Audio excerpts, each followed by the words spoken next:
extremely constrained by this limitation. I have 4 hours worth of bullshit to say in me, and I need to compress them into 90 minutes. We'll get it into an hour and a half.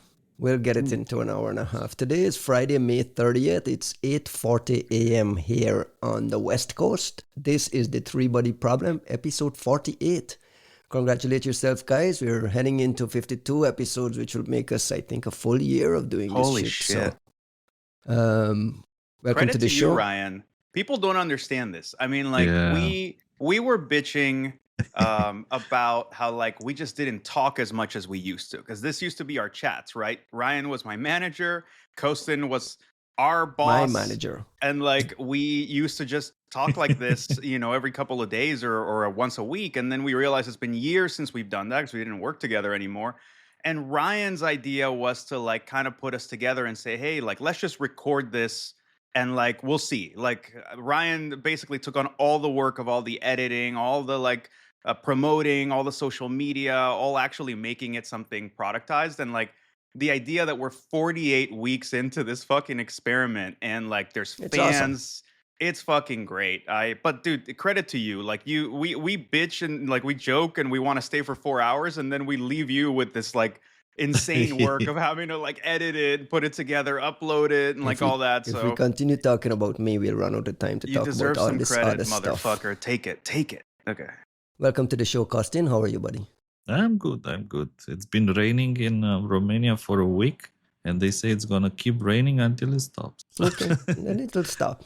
Hard to be wrong. Yeah, I got a couple of news items I want to get to this week, and then we'll have a discussion around an academic paper on Western APT research and disclosures, a topic near and dear to our heart. But I want to start off, Kostin, with our friends, our Dutch friends, and Laundry Bear. We got news out of the Dutch intelligence services disclosing a Russian hacking group that they're calling Laundry Bear. Supposedly hacked into organizations in the Netherlands, particularly the national police there. I know you're a man, you scroll all the way to the bottom of this report looking for IOCs immediately. What can you tell me about what this said? So there's two reports out about this. One of them is from jointly from IVD and MIVD, so military AIVD intelligence. and MIVD, which are the two military intelligence services in the Netherlands. The General Intelligence Security Service and the Military Intelligence and Security Service. So they do this joint. AIVD doesn't fall under military, right? Like, that's the that's civilian. The IC, and that MIVD is the military. Correct. Both cool. For sure, they're the Dutch. I mean, they're the greatest. We've spent a lot of time on this podcast raving about the quality of the Dutch and their capabilities. What do you make of this report? So that's what I said. There's two reports. One of the reports is from the Dutch that we hold, like, very high regard. The other one is from Microsoft that we hold in also very high regard. Medium regard. I was wondering where the regard was going to fall on that one. I don't know if they're good in your book. Are they good in your book? Are they good in Kostin's book? Look. First of all, the Dutch. Looking at the Dutch report, one immediately notices that it's not in English, it's in Dutch. So you need to spend some time translating, which to me is strange. I mean, they should. You think they should release in English? I saw an English version. I saw an English version. You saw a generated English version. No. I saw it. I because we got an early copy at some point, and it was in English. Okay, but I don't think an English version is public officially from the Dutch. On defensia.nl, I probably destroyed the proper pronunciation, which would be something like Defensia. And there it is just in Dutch language. And if you ask me, I think it would have been nice to be in English. I mean, if you look at ANSI that we hold even in higher regard, the French, they publish in English as well, most, if not all, of their reports. So for something as important, I think it would have been nice to have an English version. I think they do. It was posted on the AIVD website. Okay. I will send it in here, just to be fair to our just to be Dutch fair. Okay, so there is an English version. Yeah, let's remove that. It was hosted on the AIVD. And I'm cheating because, like, I had seen it sent somewhere before, so, like, I just knew it was out there. Like, if you ask me, and I think, by the way, this actually plays into the bigger point that I wanted to make. So that's one of the reports, right? And this report from the Dutch doesn't have any IOCs.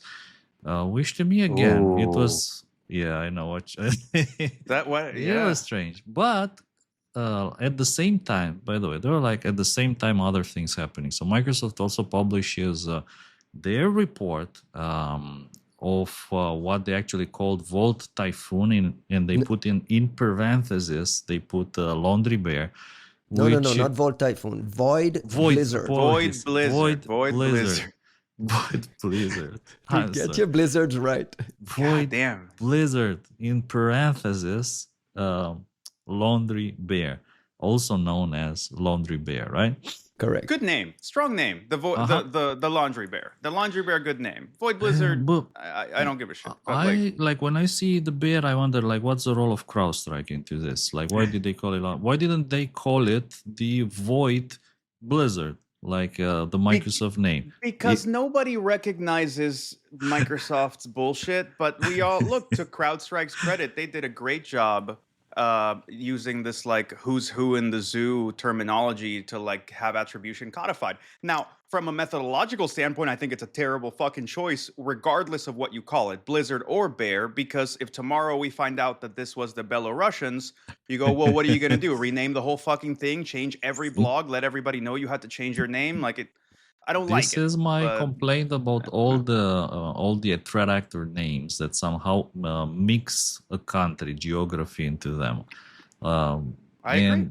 This is like my general complaint. Like to be honest, this is again why I said so many times I like the Mandiant scheme better, whereas just a number.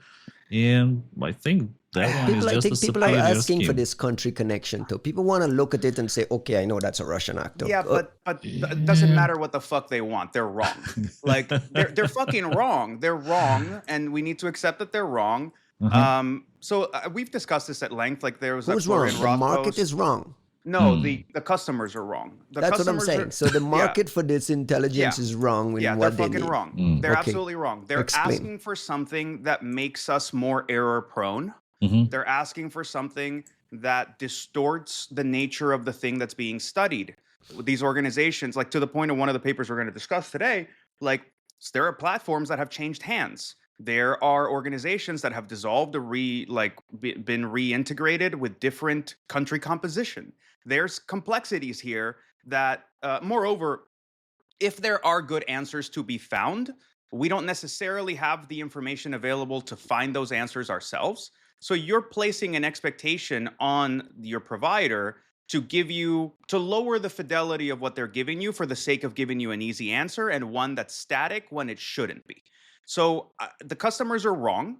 And frankly, like at the end of the day, customers don't name actors, companies name actors. So we are trying to give them what they want. If I'm purchasing a private report, let me push back a little bit. If I'm purchasing a private report with you guys documenting Vietnamese actor targeting something in Singapore, right? And why do I have to dig through a bunch of technical telemetry when at a very high level I want to know if this is going to apply to me and my network? Read the fucking executive summary if that's all you care about. But no, look, sorry. I'm being a little too flippant. Let's change this. Let's change this dynamic from us as report writers. Which you guys started this shit though, by the way. Yeah, you know. But we never fucking did we never did the attribution in the name shit. We did not do that. Even when the attribution was obvious, we didn't do it because you have to understand from more of like an ontological standpoint, it's a threat cluster. It's a bucket. You're putting a name on a bucket. They describe it as a cluster. Yeah, but then you talk about it as an actor and you put a name on it. Sorry, this is becoming a methodological discussion. I think to your point, Ryan, I think the ultimate failure of the private reporting business in threat intel is the context question you just asked. It's basically like we wanted to get paid to find cool shit and report on cool shit, and that's what we did. I think we kind of fucked up in that we were so separate from the business side of the house that we didn't necessarily care how that product would be integrated into the defensive standpoint of the people buying it. including like even like I've asked this before, right? We say Yara rules are fucking great. Give people Yara rules, cool. Then you go to an enterprise and you go, how would you deploy Yara rules? And they're like, we don't know. It's like, okay, well, we just gave you like, yeah, we gave you ground truth. We gave you what we found out about that's like that we think is awesome. You can't necessarily use it, and that goes to the context question that you're asking. Like, I think I say this from the driver's seat of a company that's trying to do this, but we figured out we want to test this hypothesis that like threat intel should not be sold and directly monetized. It should be used to find places where it's contextually relevant and then use it to deploy services and help people mitigate and help people detect and remediate instead of trying to monetize a private report directly, because I think that that market has been kind of coming crashing down in some ways, or it definitely has gotten a lot smaller. But I think it's because of what Ryan's describing of like, I'm giving you 40 reports a month and you go, how many of these are relevant to me? Why am I reading all this shit if none of it ever, like, it's cool to find out about all the cool stuff in cyberspace, but from the perspective of defenders, should I even spend time reading this if it has nothing to do with my environment? That's what you sold me to. That's what your threat I didn't intelligence sell you shit, salespeople. bro. I don't That is sell. what your tip people sold I don't me. sell reports. I'm just anymore. talking about it as from a CISO perspective. Your threat intel salespeople come and say, hey, not only am I going to give you an early warning on all this stuff that's happening and give you all this telemetry to help you go figure it out, I'll provide the context and I'll layer everything on top of it. So right away, you'll know if this is actionable or not. Like that was the pitch. That was the threat intel pitch. Now you're saying, I'm wrong for wanting this. No. I'm terribly wrong for wanting this thing you You're sold wrong me. for wanting the wrong kind of fucking name. Period. At the same time, though, that's not your decision. The mistake but your is industry entirely, created this naming scheme to help me with that context. Certain companies in this industry created that, and they did very good by marketing standards, but it is a flawed thing to do.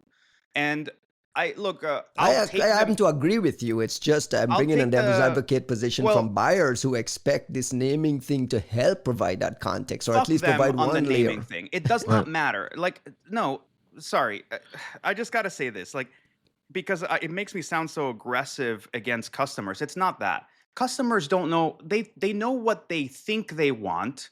They don't know what they need. It's up to us as experts to give them what they need and ideally dress it up the way that it looks like what they want. Ryan, people want attribution. Everyone wants attribution. They can't do shit with attribution. They can't do you cannot do anything with attribution. At best, maybe it helps your threat modeling a little bit to say, well, we're a company that operates in Taiwan, and obviously China's going to care about that, so maybe Chinese threat actors should rank a bit higher. Why should we care about attribution then? Why should anybody care about attribution? Why do you guys spend so much time doing the attribution piece of the research? Because we're chroniclers of what's happening in the cyber quote-unquote domain, and there looking are at the Dutch advisory here up on the screen. To this. These guys are not chroniclers. They're flagging this for a very specific purpose, and I'm getting to the purpose in a little bit. But these guys have said, like, there's a whole section here on the origins and the attribution, and it made a big, fuss about that this is a Russian actor. That they name Laundry Beer. It's a new Russian actor. Microsoft calls it a cluster. These guys call it a threat actor. It's just so. And this was pretty much my point, that it feels that there is a lack. I mean, even if these guys cannot synchronize between themselves and just, call it one name, just one name. I mean, why do you need to invent Laundry Bear, which actually CrowdStrike may be calling the Lily Bear? Because guys, like, we don't know for sure that we're throwing out the baby. We're throwing the baby out with the bathwater here. I actually think that the Dutch have done something here that we seldom get from governments, but I think we should have been getting from governments for a long time, which is they brought us a net new threat actor. And Microsoft can jump on board and say, "Oh, we knew about it too." And it's like, cool, okay, maybe you probably knew about them first, maybe you knew about them later, but thank you, like. But it's cool that they did that. Broken. The reason is broken because they don't say who found it first. Like, we found it first and told Microsoft, or Microsoft found it first and told the Dutch. And then, then you understand. And the other thing, by the way, it's also missing, in my opinion, it's also missing kind of from the story, if you want, how do you actually get different organizations to use different names for things which may or may not be the same, but then the FBI also uses the Dutch name, but other US government organizations use the Microsoft name. Okay. Is this I'm even gonna fixable at the high level? guys, come on, come on, come on. Like you now it's a straw man thing if we don't like look, I'm gonna give you like my hypothesis on the just reading Mm, just at 1,000-foot view, but understanding some of the power dynamics here. If Microsoft had found it and told the Dutch would never have published it themselves. I don't think, because that's a kind of sources thing. You're surmising this, or you what know are this as I'm guessing. I'm look? okay. I'm guessing not here. sure The because there could be something like political pressure to actually show your worth I and was gonna publish some ask, what's stuff the to purpose justify of your the Dutch budgets. suddenly that's coming not out and your. flagging the Russians? But that's no. But guys, it's okay if they're feeling pressure. But if what we're saying is they're feeling pressure, so they took something that was given to them by an external source and then laundered it and put it out themselves. Unless Microsoft invited that, which is not beyond the researchers to do because Microsoft is so problematic that I'd have an easier time going to an intelligence agency and telling them to publish first, probably before I could get Microsoft to publish something. But my point here is I don't see the Dutch deciding to name it themselves, despite Microsoft having its own name, unless there's another like vendor favoritism problem, the way that you would see in other places. But we've seen like I don't know, like they've published on other stuff and used the other names. Now, what I'll also say is I think this is where you see Microsoft's marketing department being so overzealous that they have to use their blizzarding convention.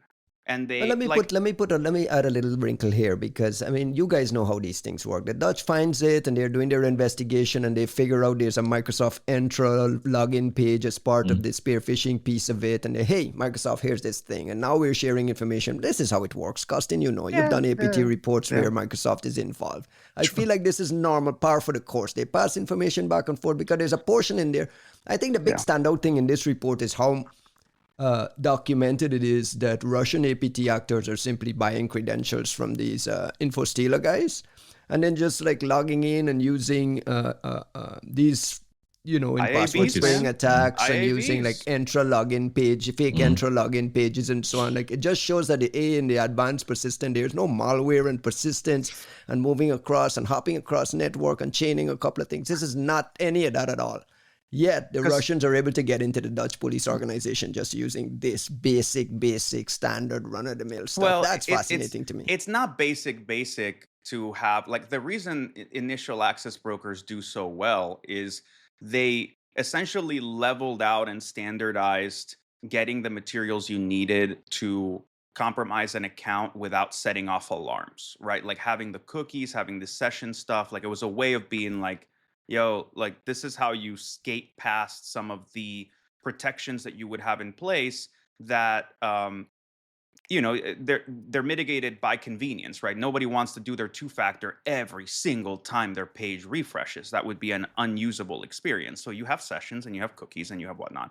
But it also goes to show why this whole IAB situation, this initial access broker situation that our friends at Cisco Talos Talos just put out detailed a very report. Yep. recently, Ashley Chen, Vitor Ventura, some of the other folks, because like I think those dudes have got this market so down and they've done it so well that look at it, like even APTs go, why would we spend all this time doing the phishing, blah blah blah, if we can just go buy from these people that are going to give us not just the creds, but also the cookies, but also the sessions, but the IPs where they come from, but whatever. It's a pragmatism. I think the issue with the advanced persistent threat is that none of those terms really highlight the need for pragmatism, which is like there's an efficiency to APT operations from a certain category, medium to advanced, that I think is more telling than advanced. So like we always end up on this like, is it advanced enough to be an APT? And you're like, advanced isn't like that's just something that got thrown very early on, but like because it looked advanced back then. I think this is more like this is a fucking job. There's a pragmatism and efficiency to how you run these ops. There's a pragmatism and efficiency that has to come into scaling up operations. which is something that I think the paper we're going to discuss later got wrong. Which is like this notion that like Western countries hack less. It's like no, I think they hack way like in some cases way more. They hack by the pound. They hack by volume, and that's because you have created like a factory model to these ops, and and that's an efficiency, a pragmatism that the U.S. is not going to use IABs, but the Russians will, and Mm. why not? Mm. And it goes to show you why these things matter, right? Like saying I don't give a shit about these info stealers. Like, okay, but that is enabling criminal and nation state activity en masse right now. So you don't get to not care. Costin, I want to just go back quickly to the before we got Well, sidetracked. You were saying you that the guys cut Dutch me gave when you I. no IOCs. Well, not only that, but what I wanted to say also, and I like how Juan gave you the kind of political Yeah, I know. background and what's happening, behind the curtain, and how these guys, like it would be like this if they were talking or if they found it, which is fascinating in my opinion. What I wanted to to talk about from my side and what I see when I read these reports, one of the things which immediately attracted my attention was that they don't actually say why this is a new actor. They say, yeah, we are tracking like a threat actor that we track. Why is this a new actor? Why They is this say not new. They surfacing? make new is in the headline. Why is it? Can you prove that it's not connected to one of the all? Like, can you prove the negative that it's not connected to some other actor? And I think they probably can, but they You don't think this? disclose that information. Wait a Yeah, second. You yeah, think that's yeah, an yeah. important part of the report that Very, they're but deliberately omitting? I think like okay, when we wrote reports back in the days and we published, then journalists like Kim Zetter came and they destroyed us with the questions, which were like very thorough. And why is this a new thing? Um, how did you discover it exactly? How did you find this? What does it do? Who are the victims? Who, not organizations? What's their name? How do you know these are the victims? Did you sinkhole any command and control service? How many other things they're using? How big is this group? Is it like 5 people, 1 guy, 2 guys, 15, 100, 1,000, 5,000, like the North Korean? How many? So all these points, I think they're missing from the modern reports, and people are kind of becoming accustomed not to ask the tough questions and just accept it like, yeah, it's just a new report about some new actor. But why is it a new actor? And I think Juanito is giving you stink that's face. missing. It's missing from here.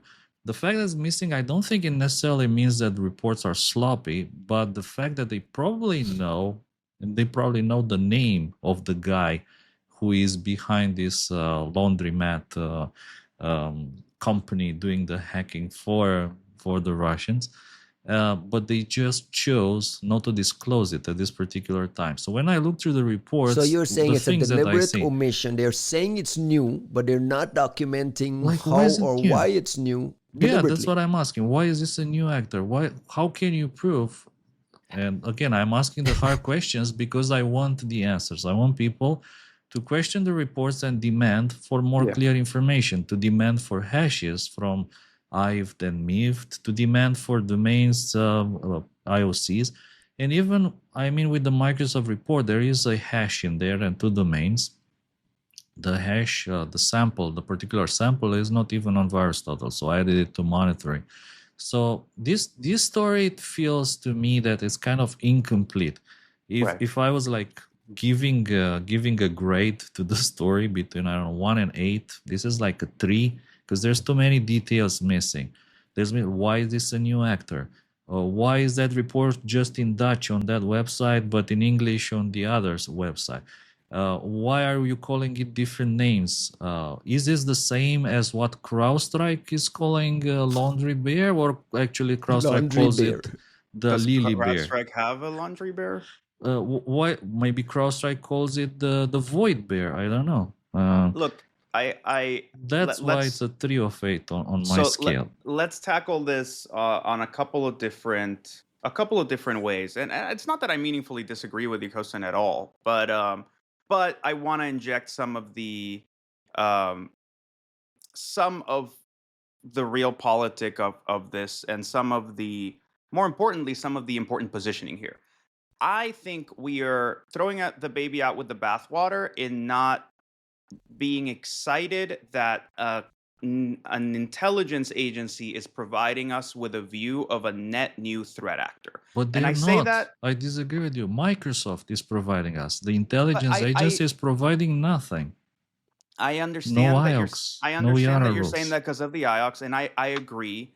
I think in this particular case, there's specificity problems to certain points of visibility with IOCs, where you go, you know, can the Dutch burn Dutch victims in the Are you process of talking here releasing from these knowledge, like things? background NDA I'm just knowledge, or saying, you're just look, I'm just saying that, like, we've had enough conversations with some of these folks and talked about some of the things that they've done in the past to understand what they're willing and unwilling to do and where they see the value. The so Dutch are help the well, audience understand the equities that are at play in the background. the Dutch are not they're not CISA. They're not an organization that doesn't have the intel or doesn't understand the importance of what they're putting out. So and the same as we had a conversation recently about NCSC, where we're like, look, NCSC UK is fucking dope. If they want to try something, and they've done so much cool shit that, like, I agree with them and I'll try it with them. I think the Dutch, especially AIVD and AIVD in particular, like, deserve that same kind of credit. So I want to tackle it in a slightly different way, which is to say, I've always thought that intelligence agencies should be pointing out the unknown unknowns for the private sector. They should always, like the way that GCHQ told us that Turla had popped oil rigs operations and they were using them as, like, victim stealing. And you're like, okay, that's a dynamic we could have never figured out ourselves. Only a signals intelligence agency or one of these giants could have figured that out. So thank you for telling us that, because we would not have been able to do anything like that. I think that there's a similar thing at play with how the Dutch have been approaching the Russians. Particularly, if you remember, some of the things that got dropped, there were some private conferences, and there were some there was reporting in Wired that a NATO organization, a NATO IC intelligence agency, had, like, decided to drop some things about how Russian operations were working in the conflict with Ukraine. And they gave us this knowledge about, like, Serebryakov and, like, some of these other folks, where you're like, okay, now we know who works there. We know how they're organized. We know how they've changed some of the structure of things inside of the aquarium. Like, those are things that I really want to highlight, because the whole point is that's where the intelligence community has access to something important that the private sector does not. Sometimes we may, but oftentimes we won't. And we don't have access to signals intelligence and all source stuff and analysts profiling the companies and doing, like, all this linguistic analysis and understanding the politics and all the other shit that an intelligence agency does to point out the gaps. So I can see where the Dutch are uniquely positioned to bring this into the conversation, because if Microsoft had come out and said, look, here's Void Blizzard, we have 3 domains and 1 hash, and we think this is a new threat actor, we would have told them to pound sand. We would have told them, like, we trust you guys, we like you guys, but come on, like, this is too little activity for you to say that this is a brand new threat actor, unless you get someone in the IC to come out and say, well, we're in the boxes of this company that popped up that services this different part of the Russian government that has not been at play before. So, yes, this is technically a new threat actor. There's no way we could have done, I think, that differentiation of Void Blizzard from saying, like, oh, is this just another contractor for APT 29 like we've always seen? Why are you saying that it's just another unk that you should be fitting under the larger structure of this shit? Um, I think the Dutch are giving us a leg up here. And I also think, knowing what some of the things that they're willing to play at, that this is almost like a CTF, man. Like, they just threw you at, like, hey, that this tiny thread, it pulls into a very big sweater, a new sweater. Go figure it the fuck out. And maybe they can't share the IOCs, but I think they did something by putting that flag in the, like, planting that flag in the sand and saying, go look. Because otherwise I would Costin, have you said, oh, accept? maybe this is Calypso or whatever, and like just move on. Costin, you I accept that they think can't share an IOC? I accept the fact that the language could be better and they could be way more precise in how they formulate the discovery of a new threat actor. If the report started with, and we are confident this is a new, completely new threat actor that hasn't been reported on by anybody just yet, and we are pretty sure that it's not any of the whatever APT 2829, UNC 638, and so on, You should explain then why too, right? I would give it more weight. And I think that people should demand that level of precision. I know that sometimes I am annoyingly demanding precision with these things, And but it's important why. we shouldn't cut slack. And again, we shouldn't accept simply these reports. And to be honest, I disagree with the fact that if Microsoft came with a report on a new tractor, we'll throw it away. I would Not throw it accept it as away, but long like as they say, we are confident that this is new. We are Yeah, we've Which spoken is- confident. in the past about mystic attribution. Well, We've spoken in they the past about definitely the have- quality. they definitely have amazing telemetry that's like above and beyond. But what I'm saying is like 3 domains and a hash on a new actor. It feels a little. It would feel immature. It would feel like overzealous marketing to say it in an ecosystem as complex and well established as the Russian one, to say this is for sure brand new, not connected, totally different, definitely not APT 28, APT 29, Sebracy, or any of these fucking groups. I think we think of it as premature. If you tell me, which is what I think Kosin is hinting at, that like, they have they just have this amazing telemetry. They've been tracking the absolute fuck out of these guys, and they're just as certain as the Dutch would be that this is a different threat actor. But they can only release 3 domains and a hash because everything else is tied up in like potentially burning customers. Okay, but I'm just saying that I don't think Microsoft would take this step as confidently or as lightly. Like you see, they're releasing very few blog posts, very few reports, and they're almost always like these big omnibus. Here's like we just did a fuck ton of stuff over 9 months about this one actor, and like here's a blog post just so the rest of you can catch up. So this is very different than what I would expect from them. Costin, how would you rate the Microsoft report on its own, absent the AIVD MIVD connection? Microsoft just put out this report on its own. How would you respond to just this? If you ask me to guess why this report is out now, I would say that they published this in order to time it together with the publication of IVD and MIVD. And why is IVD and MIVD publishing a report without IOCs? These guys know. Come on, these guys know that you're going to scroll down to the bottom and look for the IOCs. It's deliberately not there. What is their purpose of putting out something like this? There's some sort of signaling somewhere. It is. I think you're touching a very sensitive spot here. I think there's a strong reason why IVD and MIVD are pushing this, because they are worried about it, and they want to raise internal awareness, probably first in Netherlands with their organizations, and also to prove that they are on top of it. I would suspect that political powers are somehow accusing whoever in there, like of just the police got contact popped. You guys are information was clueless. missing, right? You have no idea what's happening, and like. No. We know about this. We're calling it the laundry beer, which is not the same Been as the watching lily it for beer a long time, yeah. or Okay, the but void beer. guys, And wait, look. Microsoft is also publishing at the same time with some tiny details. Guys, let's read this. Let's read.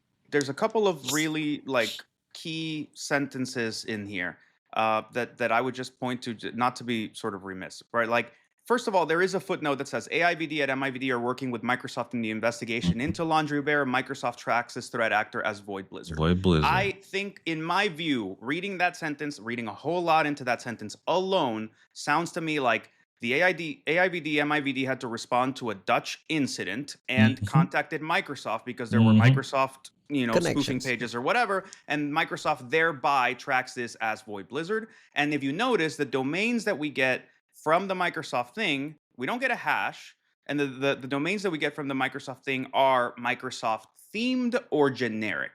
And I think that's very telling. If there's a Dutch company and it's reflected in the phishing domain, they're not going to want to put that domain out there. The Dutch are not going to do it because it's going to out a company that probably doesn't want to be acknowledged. The other point, more for the threat actor thing that I wanted to point to, is there is an interesting little paragraph here, 2.2.1, where you go Laundry Bear and APT28. Maybe like many of the attack vectors used by Laundry Bear are also used by other cyber threat actors, blah, blah, blah. During the investigation into Laundry Bear, the Dutch services regularly observed certain similarities between these attacks and the modus operandi of APT28. APT28 is a Russian state-sponsored threat actor which the MIVD attributes to Unit 26165 of the Russian military. Intelligence Services GRU or GU. In addition to a similar target selection, there are also similarities in using password spraying attacks. Nevertheless, Laundry Bear and APT28 are two distinct threat actors. Why? No ambiguity, Why? no assessment. But look. But how but Why? like this, the sky is blue. Look up, it's blue. Okay, the sky is blue, but I can't look up. Like they didn't say look up. They said, we've looked up. The sky is blue. Take that for what it's trust worth. me. Look, if CISA were saying trust me about this, I'd be like, you people have never done this before. No, I don't trust you. I don't think you should. Yeah, but you're accepting. You're kind of passing the grade because you know this. But these guys know better too. They deliberately remove the IOCs. Look, these people are working through 17 fucking layers of bureaucracy to get us something that we never get. When did the UK or the US or anybody ever come out and say, hey guys, neat little cluster of activity here, new threat actor, right? Like, never. I don't think ever. Like, there's probably some reporting somewhere where they've highlighted the importance of something that had been publicly discussed in a very small subset, like well mess, well mail, that kind of stuff, but not, hey, this is net new, super fucking awesome. Right, like I think. Yeah, but what is the cluster? Where is the cluster? I'm not saying. Let me put it a different way. Let conspiracy Costin cook. let me conspiracy Jags for once. What if the Dutch know a lot that they cannot say, and Microsoft knows a lot that they can say but have chosen not to, and the Dutch are hereby pushing the domino of pushing Microsoft to publish on it? Because that's one way that if I were in a totally hamstrung intelligence community trying to signal that something is important, but I can't by law, by a bunch of other bullshit, and there's a private sector company sitting right there that has this intel and could push it, but it's not in their strategic planning. It's not important to them right now. They don't understand why it's important. They chose not to. They didn't want to. Whatever the fuck it is. This is how you set the ball rolling. Now, my team will definitely go look at what that infrastructure is and say, where the fuck, what is it? What else can we find? Blah, blah, what's in our telemetry? Kostin, for sure, is going to go hunting on this shit. And maybe he won't find anything. But the point is, they kicked off this Rube Goldberg machine of threat intel. And they seldom, I don't think we see intelligence agencies normally doing this. So my interest is piqued, even if I'm not getting the stuff that I want in order to do the job very effectively. But who kicked the ball? I think the Dutch kicked it. Why? I think the Dutch must have had an incident in the Netherlands, like the police and so on, and then they had to contact Microsoft. Like that's their way of saying, hey, something happened here. We could use some attention.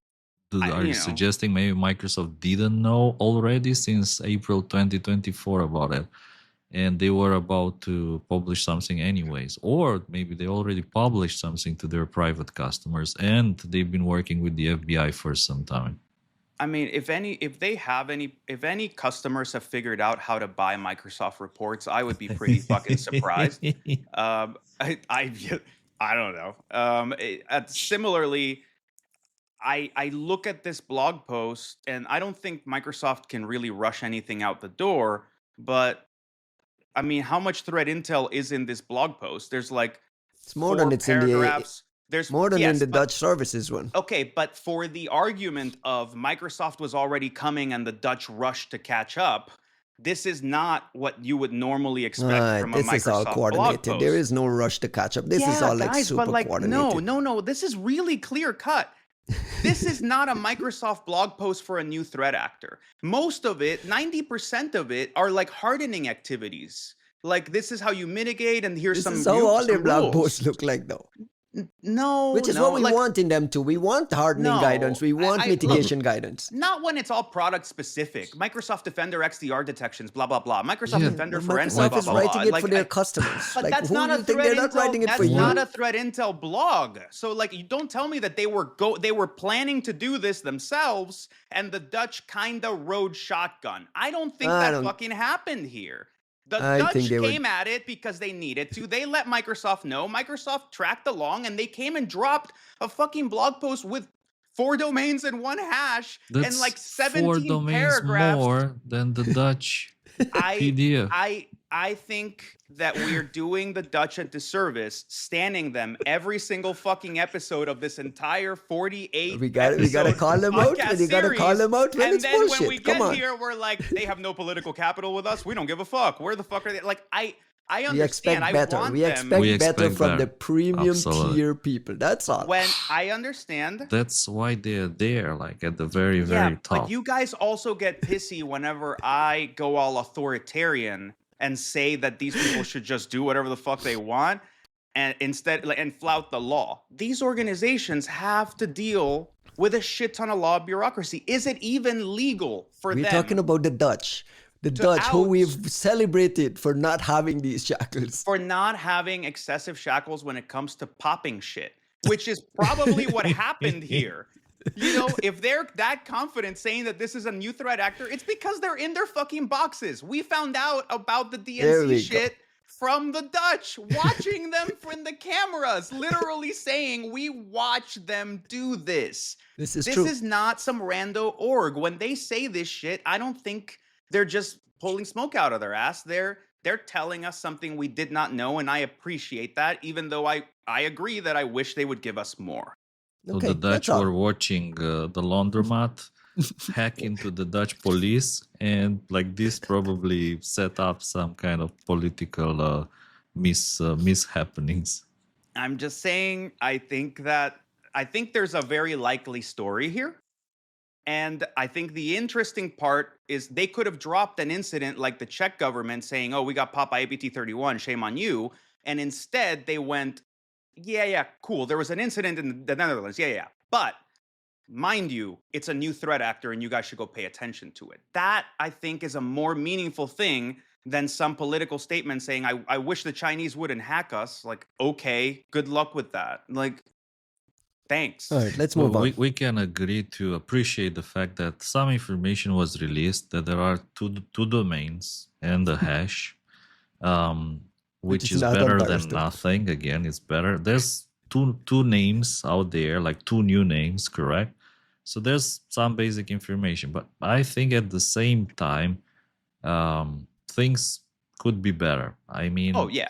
just Yeah. as a pure example, all these crazy queries from the Microsoft blog could be put into some text files and linked at the end of the blog instead of pasting them into the big body. They're generic, right? Like, it's all generic. It's very specific. It's product specific. It's not generic enough to post it Which- anywhere for which somebody who's is- not a Microsoft client. right? Yeah, but they can still save them as files and link them at the end of the blog as opposed to just pasting this huge Microsoft, text. you mean? Yeah, in the middle Yeah. of the blog Yes, the post. question is demanding excellence from everyone. the That's all. demanding I am. excellence I across the apologize. board. No, No, I'm I just look- I'm just suggest. Look, I'm like constructive criticism is that things could be better. Here's how to make it better. Yeah. Be a bit more precise on the language. Put these queries into some text files on GitHub. Link to them. Like shorten the blog. Yeah. Put maybe just say, okay, these are some basic IOCs, and Yeah, there's just for the record, there's 500 other domains, and Yeah. here's a Well, we're on the CTF. Find business. them. Yeah, Find well, them. we're on the business of constructive criticism. There definitely could have been a lot more smoke. Also, Kosin, it's not even pedantic to say you should put them in a file. I would go further and say you should put them in a GitHub repo That's what I because said, on a we need, file and put yeah, it on GitHub. we Hmm? need to push people to a more repeatable, updatable, not point in time model of threat intelligence. It doesn't make any sense for people to copy one thing out one day and then, like, what happens if there's an error? What happens if there's a false positive? What happens when you find something new? Like, you should Yeah. just get people to be able to clone a fucking GitHub repo. Absolutely Just agreed. yeah. And how many Well, times did we have false positives on blog posts because the blog post included some snippets of things? because it cut it off, because it changed the quotes in the Yara rule into like not UTF-8 shit, and like we have to, like, it happens all the time. What I want to focus on a different area of constructive criticism before we move this one. If your constructive criticism is aimed at Microsoft, my constructive criticism is maybe aimed at the IC, maybe the Dutch. I actually don't think I understand the complexities of what they tried to do here. I do think they could have given us a little more smoke. I think if this is a CTF and you want some help, it's okay that you can't publish it, but you have relationships with the private sector. You can quietly share the TLP Amber version that says these are the domains in the Netherlands. Please shut the fuck up about them, but go find something.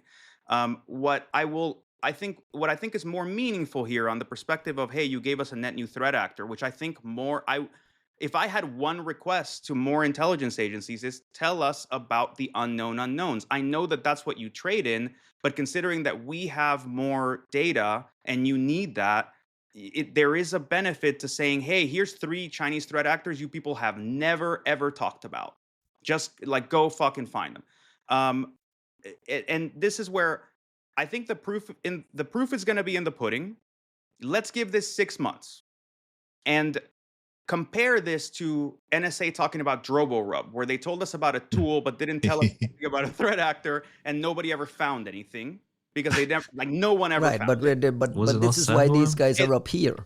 But there were look, yeah, precisely. This is all. This is all. We just expect excellence. Just hear me out. There is a challenge here, and the proof is going to be in the pudding. In 6 months, will there be any reporting about Laundry Bear from the private sector? And that's all on you guys. But that's my point. If there is a follow-up blog from Census, and then another thing from Mandiant in 2 months, and then another report from whomever, and we suddenly have Laundry Bear as a staple of like your Russian morning breakfast, then they did the us a Dutch net. succeeded. Yeah. They succeeded. Correct. Where the NSA failed with like DroboRub. That was a failure. If there is nothing, then I would just say both are failures. And it was a good start, but and it's possible there is nothing because a lot of the things weren't shared. It's not a lot. It's not a lot, but then, there's also subsequent things. If we're all super interested, like this podcast spending 45 minutes out of the only 90 I want to move on so bad. We need at least 5 more minutes for this. But my point is, like, if we, man, fuck you guys. If this is not their last salvo. If we're telling them we're this interested, this is also a cue to say, send us some more shit because we're all clearly interested. You've started something now, like, get the ball rolling. If anyone's listening to the podcast that knows the Dutch guys, can you pass this episode to them so we can get them to know? We're just asking for a little more and a little better. We have enough. I think we have fans in the Netherlands. I would hope so. We're fans of the Netherlands. Hopefully that translates into a back and forth. Juanito mentioned the Czech government, and I wanted to spend a minute on this. They actually put out an official statement saying, following a national attribution process. Apparently, there's a whole process that they caught APT31 in their infrastructure, and they're singling out the Chinese government. And more specifically, they're saying, listen, according to responsible behavior in cyberspace as endorsed by all UN members, China shouldn't really be in our critical infrastructure. What are they talking about here? What's the purpose of this signaling? What is happening here, Kostin? I'll pivot to you as our European correspondent. This seems, again, like the kind of signaling we see from the Dutch. Well, thank you for passing the microphone. I was just thinking of a Romanian proverb. Juan was saying, throwing the baby with the water, right? We can say like throw the milk with the porridge, with the polenta, which is actually very tasty. But no, look, I wanted to highlight kind of a concept. I think it's something that we've seen change over the years, and I think it's really important in these stories, which is the reason and how you publish this kind of new discoveries. So like back in the days, we would keep it like super secret. We collect a lot of information, we prepare like the cannonball, we load the cannon, and then we fire it, and it's everywhere with pre-briefing with journalists. And what happens is that in all the other companies, there's a huge pressure. The journalists come and they always ask, what do you know about the void blizzard? What do you know about the laundry bear? And everyone there is like, laundry what? Or like void what? Who? Blizzard? Who? And yeah, like, look, these guys put out this blog. And then everybody hates you. Like that's the feeling, because they were totally kind of surprised. That's like one let's say philosophy of doing this big announcement. The other one is you reach out in advance, you share, say, hey, what do you guys know about this? Oh yeah, we call it like the lily bear. It's the same as our laundry bear, but it's like a different. Okay, let's Do you have an synchronize. example of one of this and how that worked? Of course, I have many examples. But you feel the difference. You do it like that, you coordinate, and then on day X you publish some information. It's not everything. Like your private customers got it in advance, like for 2 weeks. You publish it, and like essentially what you're building there is a momentum against that actor that you are targeting. And everyone in the industry has already been analyzing for 2 weeks, and they start dropping all the stories. And I think everyone benefits from that. And these two philosophies is, I think, what we are seeing here. And this has been evolving over the last 10 years in one direction or the other.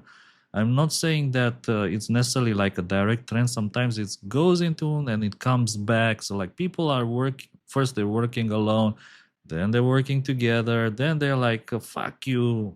And they're like, nah, fuck you. And we're going to publish it separately. And there's not going to be any kind of synchronization. The drama, right? So what I think we are going at the moment through a cycle in which our own like kind of personal PR is more important than working together. We need to justify our budgets. We need to make it look like we know what's going on, like we are the best, and we don't care about anybody else. And that Who is this directed at? Is this at the Czech? It's more important. No, in general. I'm just like talking in general. If you bring back the Czech document about APT 31, what I consider the first kind of a release is when it starts with our organization working together with those guys and working together with those guys and those guys and those guys and those guys. Yeah. Today we are publishing about these evil people. Yeah, which is a bit different from like, hey, by the way, we think this is kind of new, but this is our name. Like, yeah. So if you ask me about this APT, again, APT 31, they've been around for a decade, perhaps, if I'm not mistaken. So, yeah, hacking routers back in the days and constantly evolving, leveraging plugx variants of plugx, all sorts of activity, which makes them in a way interesting. And to me, what makes these guys interesting is their focus on Europe. So out of the big pile of Chinese groups, there haven't been a lot of them who actually cared about Europe. So yeah, sure, APT 2715, right? And APT 31 is the groups that care a lot about Europe. What I wanted to say in these stories, what I hope from this story, from the other one with the laundry bear, is they don't turn into another salt typhoon disaster, which in my opinion was like the worst story of the last year. And it's the same question that Juan was saying, like in 6 months, yeah, how many Salt Typhoon reports do we have now? Like 6 months after the first mentioning of this thingy, like, okay, maybe Trend has a number of reports, but they're like very, very uh, special in that sense. And everyone else is just rehashing information with very little IOCs. Can we pivot to the thing Juan has been teasing for a bit is this new academic report discussing the rise of what they call responsible behavior. And basically it's an academic paper tracking Western security companies exposing or releasing, publishing reports on Western threats. So imagine it starts documenting cases where Symantec in the past was very public about its discoveries around Stuxnet. Like they were leading the way in pushing out research papers, and slowly over time it has kind of disappeared. And the big argument in this paper is it's giving us a skewed view of the landscape. We're hearing about non-stop Russia and China. On this podcast, we talk only about Russia, China, North Korea, Iranian these threat actors, but we never hear about Western actors. So the argument is, Not on this podcast, we talk about this shit more than anybody else does. Come Juan, you read this report. I think the big takeaway here was what? Okay, I like this report. But I'm also I wonder how much of it is flattery, because like there's a certain amount. This report focuses a lot on work that I've done, and work that Kosten's done and work that Ryan's done. Like if anything, this podcast pound for pound has talked more about Western APTs than most Western companies. Period. In some ways. Right, but when was the last new Western APT that was exposed that we had a conversation about? That's my point. The point here is that it has changed dramatically. There are no new Western APT. Yeah. It's being reported. The ones we talk about are the ones that we criticize out of the Chinese, right? That's not true necessarily, but I'm also not trying to be naive about this. I just want to discuss it in a nuanced way, particularly because of the keynote that you uploaded as our episode, maybe like 2 weeks ago, which was that there is a material and meaningful difference to threat intelligence in a time of war than in a time of peace. And I think that you're seeing that with Israeli APTs, you're seeing that with Ukrainian APTs, you're seeing that to some degree with Western APTs, where folks very quickly got very real about the import of what we could do. Like I think this academic paper is very flattering to not just me, but to the threat intel. Well, I don't think it's flattering towards me in particular, but like towards the threat intel community, in that it basically emphasizes the importance of cybersecurity, like private sector actors, private researchers in geopolitical conflicts as far as cyber is concerned. And I think that that's both true and untrue. Like, I think we definitely have a bigger role than we think we do, but we don't have as big a role as other people think we do.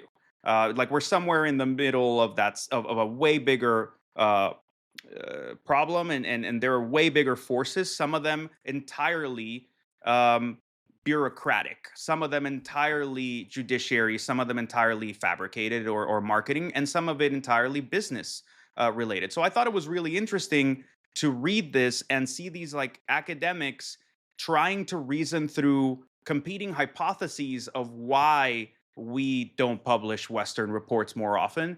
And like, I think it was a really clever way to address the problem, because like I think it would have been better if they'd actually talked to more of us. Like, they could have gotten some definitive answers on some of these. And I feel like this podcast can give definitive answers on some of the open questions in this paper. But like, I think it's admirable that they came at it and said, these are the possibilities, and this is what we think is weighing into these decisions. And they weren't naive or idiotic the way that so many academic papers are in this space, where they just don't take the business considerations into account, don't understand the APT investigations, don't understand limitations of telemetry, don't understand problems with customers, don't understand problems with other countries. So like, in that sense, I think this is a fairly sophisticated treatment of the topic for an academic circle. And I'm proud of that. I think there's other material they should have maybe seen on our end, but I'm excited for somebody to codify what to us is well known in common sense for the academic space, which is historically just so insular and just backwards in how it discusses these things. So I actually I appreciated it. Costin, your take? I thought it's an interesting slice that they are focusing on, and in particular, I would like to expand the slice to something which I believe it makes more sense. We don't see a lot of reports nowadays from a company from a country exposing things from their own country, because an American company publishing about an American APT is not the same as an American company publishing about an Israeli APT. Mm-hmm. And I think that the kind of the pinnacle of doing this kind of activities is a company publishing about a threat actor, however you want to call it. Maybe it's not even like a threat actor to yourself, but a kind of a friendly actor from your own country. And I think that very few people actually understand the risks and the perils of doing something like that. And over the history, I mean, we've seen perhaps many cases or several cases of companies publishing about friendlies, if you want, but we've seen, I think, very, very few cases of companies publishing about actors from their own country. And of course, I thought always wittingly. Symantec, I think Symantec was pretty special in that regard over the years. And I'm particularly talking obviously about the Lamberts, and Symantec was the company that published extensively on that. They called it Longhorn. I think also it's interesting to note that FireEye, an American company, was the first to expose a threat actor from their own country, which was the Lamberts, through their blog on the so-called Black Lambert thingy. And then this particular... But was that witting or not? Because that's why I said wittingly. Because they published one piece and then never fucking touched it again. Can you imagine that they wouldn't know? Like they would publish this without knowing what it is? Because people thought it was a new Dooku at first, right? Like because of the targeting. It's true. And that's my point about attribution before, right? You go, you call it fucking laundry Israeli, and then you go, oh fuck, it's not them, it's the CIA. You go, oh, what this entire paper is based on that, though. The entire paper is based on the attribution piece. It knowing a vendor potentially knowing, and they went through cases where Mandian talked about, listen, friendlies. They quoted John Hultquist as saying, listen, I see hundreds of these things in there. There's no doubt in my mind it might be there's a lot of nuance here. My question is, are we not seeing reports on Western APTs because Western APTs are less active than, say, Russians and Chinese? I'm just asking the questions. The paper asked these questions, kind of threw it out there. Are they harder to find? Meaning, are they a lot more clever at hiding? Are they a lot more sophisticated? Why do you think? Is it all geopolitical interests at play here? Ask all the questions, because frankly, I think they're all worth one answer. Like, again, I like this paper.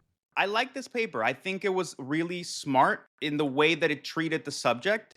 And it, like, in the sense that instead of saying we from the academic sector have come down the mountain and we looked at this for 5 seconds and we think the reason this is happening is this, instead they said, look, it could be this, it could be that, it could be that and the other. And I think that they're all kind of valid points, and not all of them are open questions. Some of them we have the answers to right off the fucking bat.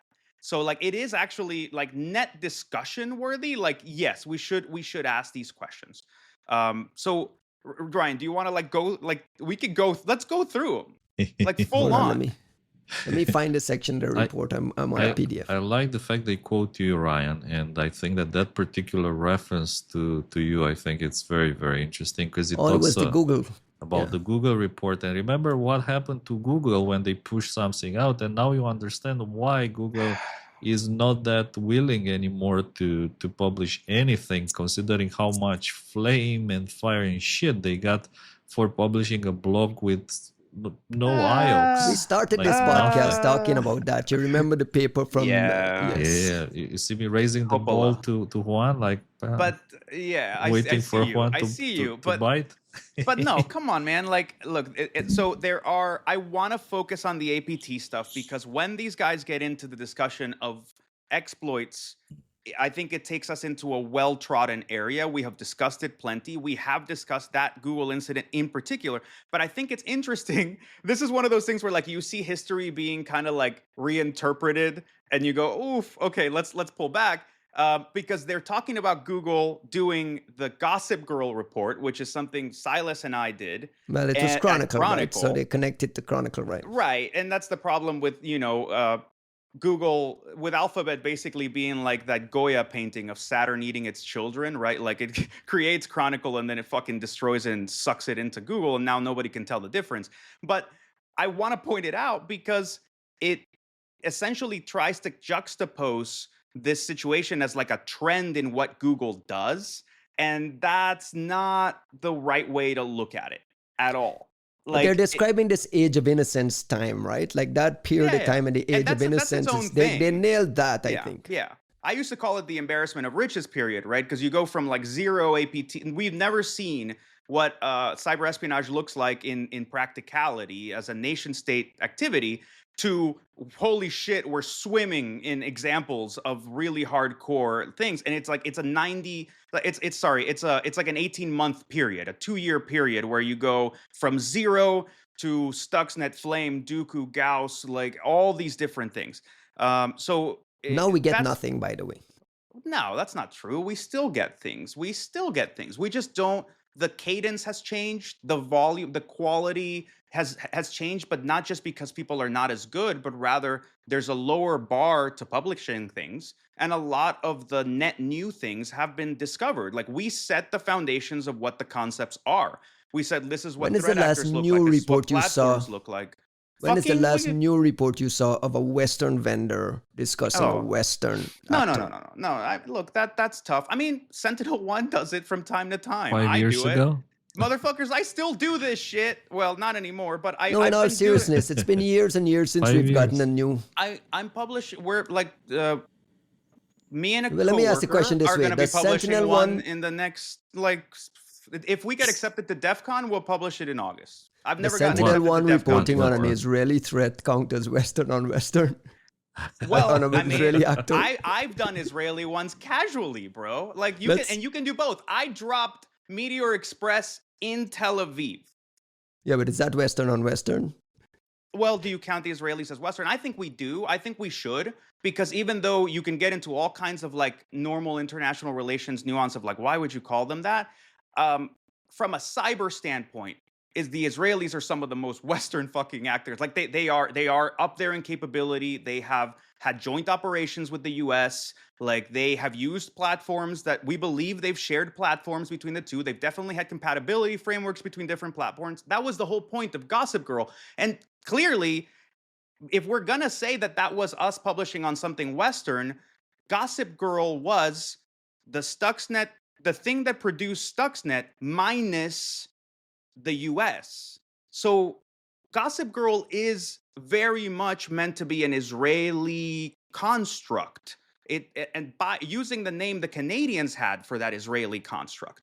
So just to point out, like these guys from Tel Aviv, I would assume know that we're talking about an Israeli threat actor. So they're talking about Israel as a Western cyber power. And I honestly don't want to argue with them. The same way that like, yeah, I think that they're part of like the staple pantry of cyber, like Western cyber. And like, I'll treat it that way. Sentinel-1 is also an American company, as far as I know. They're it's a publicly traded global company headquartered in the U.S. Yes, absolutely. We have a lot of Israeli talent, dude. Fuck. Can we briefly go through the questions asked in the paper? So they kind of established that we had a golden age, this golden age of innocence, when we used to get some Western companies reporting on Western threats. It's slowly over the years, and they quoted folks as explaining this concept of friendlies and not wanting to disrupt, and then it describes, like Costin always talks about, there are levels to APT reporting. There's disruption, there's outing, there's blocking, there's turning a blind eye, there is, releasing a report like Google did, but not all the details. So there's levels to it. But I want to address the question. So after establishing all of that, they're asking now, why is this the case? First of all, Juanito, you wanted to tee this up. The first question, Western powers do not conduct as many cyber operations as their rivals. Is this a fair hypothesis? They're saying less likely. So they're establishing its least likely explanation. This is completely wrong. And I say that not in some objective quantifiable sense of like, there are the way the Chinese want us to believe that like the US hacks more than China ever would, right? Like that makes no fucking sense. Just pound for pound, like the amount of the amount of diversity of threat actors coming out of China and the amount of activities they're willing to engage in a lawless way means that they're going to be more prolific. But you stack one Chinese APT next to one American APT, and the volume of operations, especially when you're talking about like NSA, is staggering by comparison, because you have one giant factory model of what a signals intelligence agency needs to be able to collect and hack at a global scale. And what's impressive, the reason they're truly top tier, truly 1%, is you have mechanized cyber power that is deployed in an automated fashion. It's foolproof.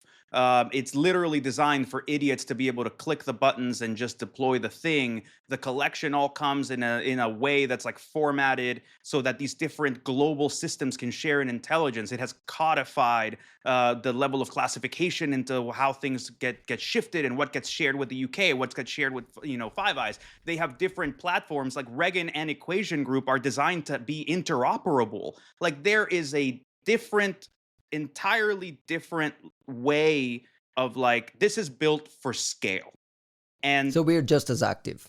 I think I think in some ways we're less active and in some ways we're more active, but I think that the notion that they're not out there to be found, which is kind of what I see the implication of that, like, well, there's way less Western operations. I'm like, I don't think that's the issue here. Like, I don't think we may have less opportunities to catch them, but it's not that most companies just never would ever run into them. So it's absolutely just not an option for them to even debate this. Most companies have had to debate this on some level, period. Costin, let me point the other open question to you. It's becoming difficult to find Western things because OPSEC is better. They do stealth and evasion, and they're just amazing. It's very, very difficult to find them. Is that a reasonable answer for why we haven't seen anything public? I think it's a section of the answer. I would think of it more of like a matrix, or maybe like a better, like from physics analogy would be a tensor. Yeah, in the sense that there is desire and there is capability. From Western companies to Western actors, the desire is very small and the capability is also very small at the same time. And because of that, you don't see a lot of investments into developing, let's say, better capabilities of detecting such activity. That's on the desire side. And on the technical side, I think a lot of the most recent Western philosophy is to try to stay away from the things where you can get caught easily. So that means focusing more on smartphones, mobile phones, leveraging memory-only implants, leveraging making it harder to find again. Plays into this conversation. Correct, which run in the negative rings, and the kind of hardware which has no security solutions on it, such as routers, VoIP phones, and all sorts of industrial control systems. So coupled together, lack of capability, amazing OPSEC, and also the lack of desire is why this second point, I think it makes more sense in my opinion. It would be kind of silly to think that there's no activity. The activities must be at their historical heights. If you ask me now, we are having the highest level of Western activities in history, and yeah, that's it. Yeah. It's just the highest in The history. paper notes here that the statements from like people like Holtquist and Mandiant and the FireEye guy basically saying we do observe Western actors and malware suggest that it's not that they're not finding it. It's just Yeah, that there are other I think there's equities an at play. important point if you correlate what Kostin just said with the fact that like it's Mandiant saying we run into them and we just kind of decide what we're doing. And I appreciate the like that Kevin Mandia and John Holquist are no bullshit and can just say like, yeah, we see them and we choose not to. Fuck off, right? Like, okay, you've made your point clear. Why not? There is something else to take into consideration, which is this unwillingness to actually develop and build towards better capabilities is actually really troubling. I think this is something that people don't understand about the endpoint and the security space in general. We do not develop as an industry in a purely linear fashion. We don't even necessarily go in a clear upward trajectory. There are things that a lot of EDRs did not do, never tried to do that were being done routinely by old antiviruses and worked better and discovered more. And there's things that have never been rebuilt by certain companies. And you look at like what's the leading bleeding edge of buying an XDR blah blah product, and you go, there's no behavioral engine, there's no in-memory inspection, there's no data analytics on the cloud, there's no prevalence of files, there's no pulling net new files, there's no like scanning at certain points of execution, there's no there's so many ways in which better technology has been developed and is not being leveraged by a lot of like the cheap, we just need to get it out the door, get it into people's endpoints as quickly as possible, and like, well, yeah, we'll build it later, we'll tell you we have it but we never built it. Like there's all kinds of bullshit like that. And this is where I also want to turn the focus on the VCs and say you're also not helping, because these are hard tech requirements that need companies with specialists. And it's why you see a company like Valexity being so fucking stratospherically successful and capable and doing awesome threat intel discovery, even though they're not some mega platform the way any of the XDRs are or any, and like they're, where Mandiant is receding in the IR space, you see Valexity picking up as like the one really like notable interesting option, and it's because they invested into an area of visibility that most people are not investing into because it's hard, but where you get more and you're going to end up running into way more of this shit, which is memory. Yeah, I have my own thoughts on that. I don't want to skew the conversation too much, but why haven't EDR vendors invested in what Valexity is doing? Like, why? Like, I expect Valexity. I said this on the podcast before. I think you and I had a headbutting session, Juanito. Valexity is only successful and wildly successful because EDRs have failed, right? No, not at all. No, Valexity, I don't want to sidetrack the conversation. No, but no, it's just two different areas. Like you are going to have that interplay, and there is room to expand in that area, and I won't go into it here. But like, both have their place and both need each other. We work together. They use our product. I know. I understand it. Why are they separate? It reminds me of the old, antivirus and anti-spyware. They're two separate things. It's all like one big malware campaign. Well, why should my EDR vendor like look through memory and everything all the way to the end? Why do I need because to? it's those not guys as are only easy to falling back on things that you've missed. It's not as easy to routinely do so. Microsoft doesn't make it easy. You need to do a lot of work for like memory capture. And if Microsoft doesn't make it easy, Apple makes it fucking impossible. So like there's a lot of complexities to playing in memory, but more than anything, an EDR runs all the time and it cannot create system instability at random. You can accept during an incident response that somebody's going to come and like fuck with your systems to collect memory because something important happened.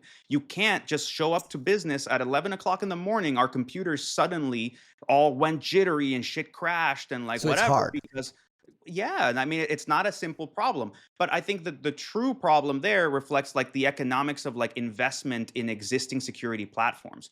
Most big companies that have an existing product are being pushed and squeezed to do recurring revenue numbers, which means keep your cogs low, keep your investment low, try to sell as much as possible with the greatest possible margin. And that does not incentivize investing into building complex, net new things that require important low-level engineering, maintenance, high, cloud infrastructure that can manage this, a quick, repeatable, scalable infrastructure for detection. Then what do you do with those alerts? Then how do you contact customers? And can you have a services upsell that can take that volume and still have margins? Like, it's a very complex economic problem, and the realities of like the market right now are not incentivizing better protection. They're just not.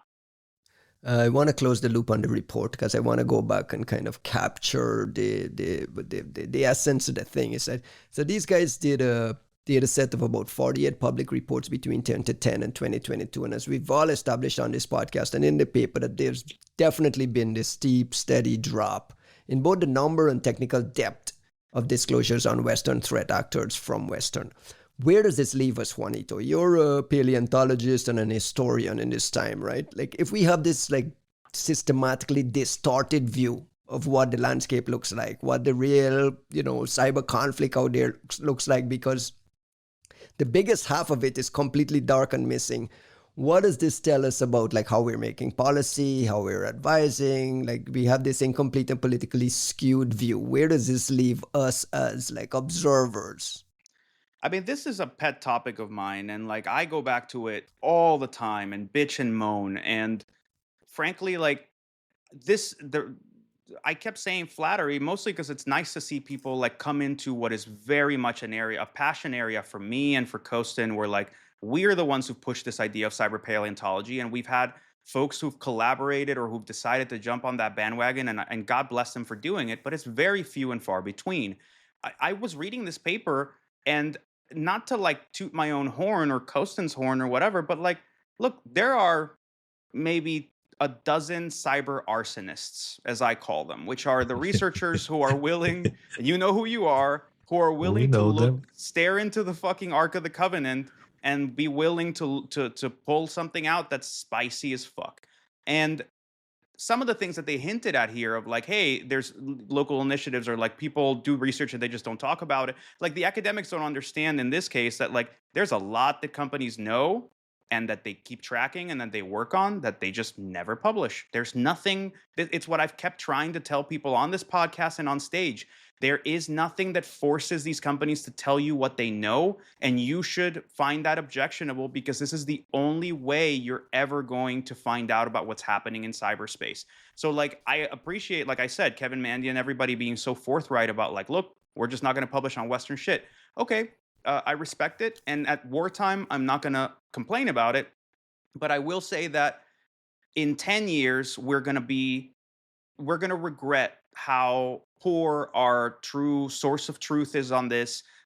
When we see more shitty cyber policy coming down the pipe, and like this being such a standout academic paper compared to most, almost all academic discussion about threat intel, is like you could just set it on fire and like nobody would be poorer for it. It goes to show what happens with the fact that like you have so little ground truth material out there. And like, I get pissy about this, because it's not that researchers don't want to do this work. It's that it's not even that they're scared for their lives, which I think, that whole age of innocence suggests that like people didn't know they were weighing into some heavy shit. People knew. The fucking Stuxnet researchers at Symantec were all telling each other, hey man, I'm not about to hang myself. Like, they It was knew that they peacetime were. though, right? It was a different time. I think the Not point you for made Israel. 2 weeks ago. Israel was freaking the fuck out about like nuclear weapons in Iran. It was not peacetime for them. They were blowing people up in Iran who were working on the nuclear program. So like it's not that people were so innocent. I think the age of innocence is not for the researchers who were doing the research, but for the business people who didn't yet understand what we were dragging them into.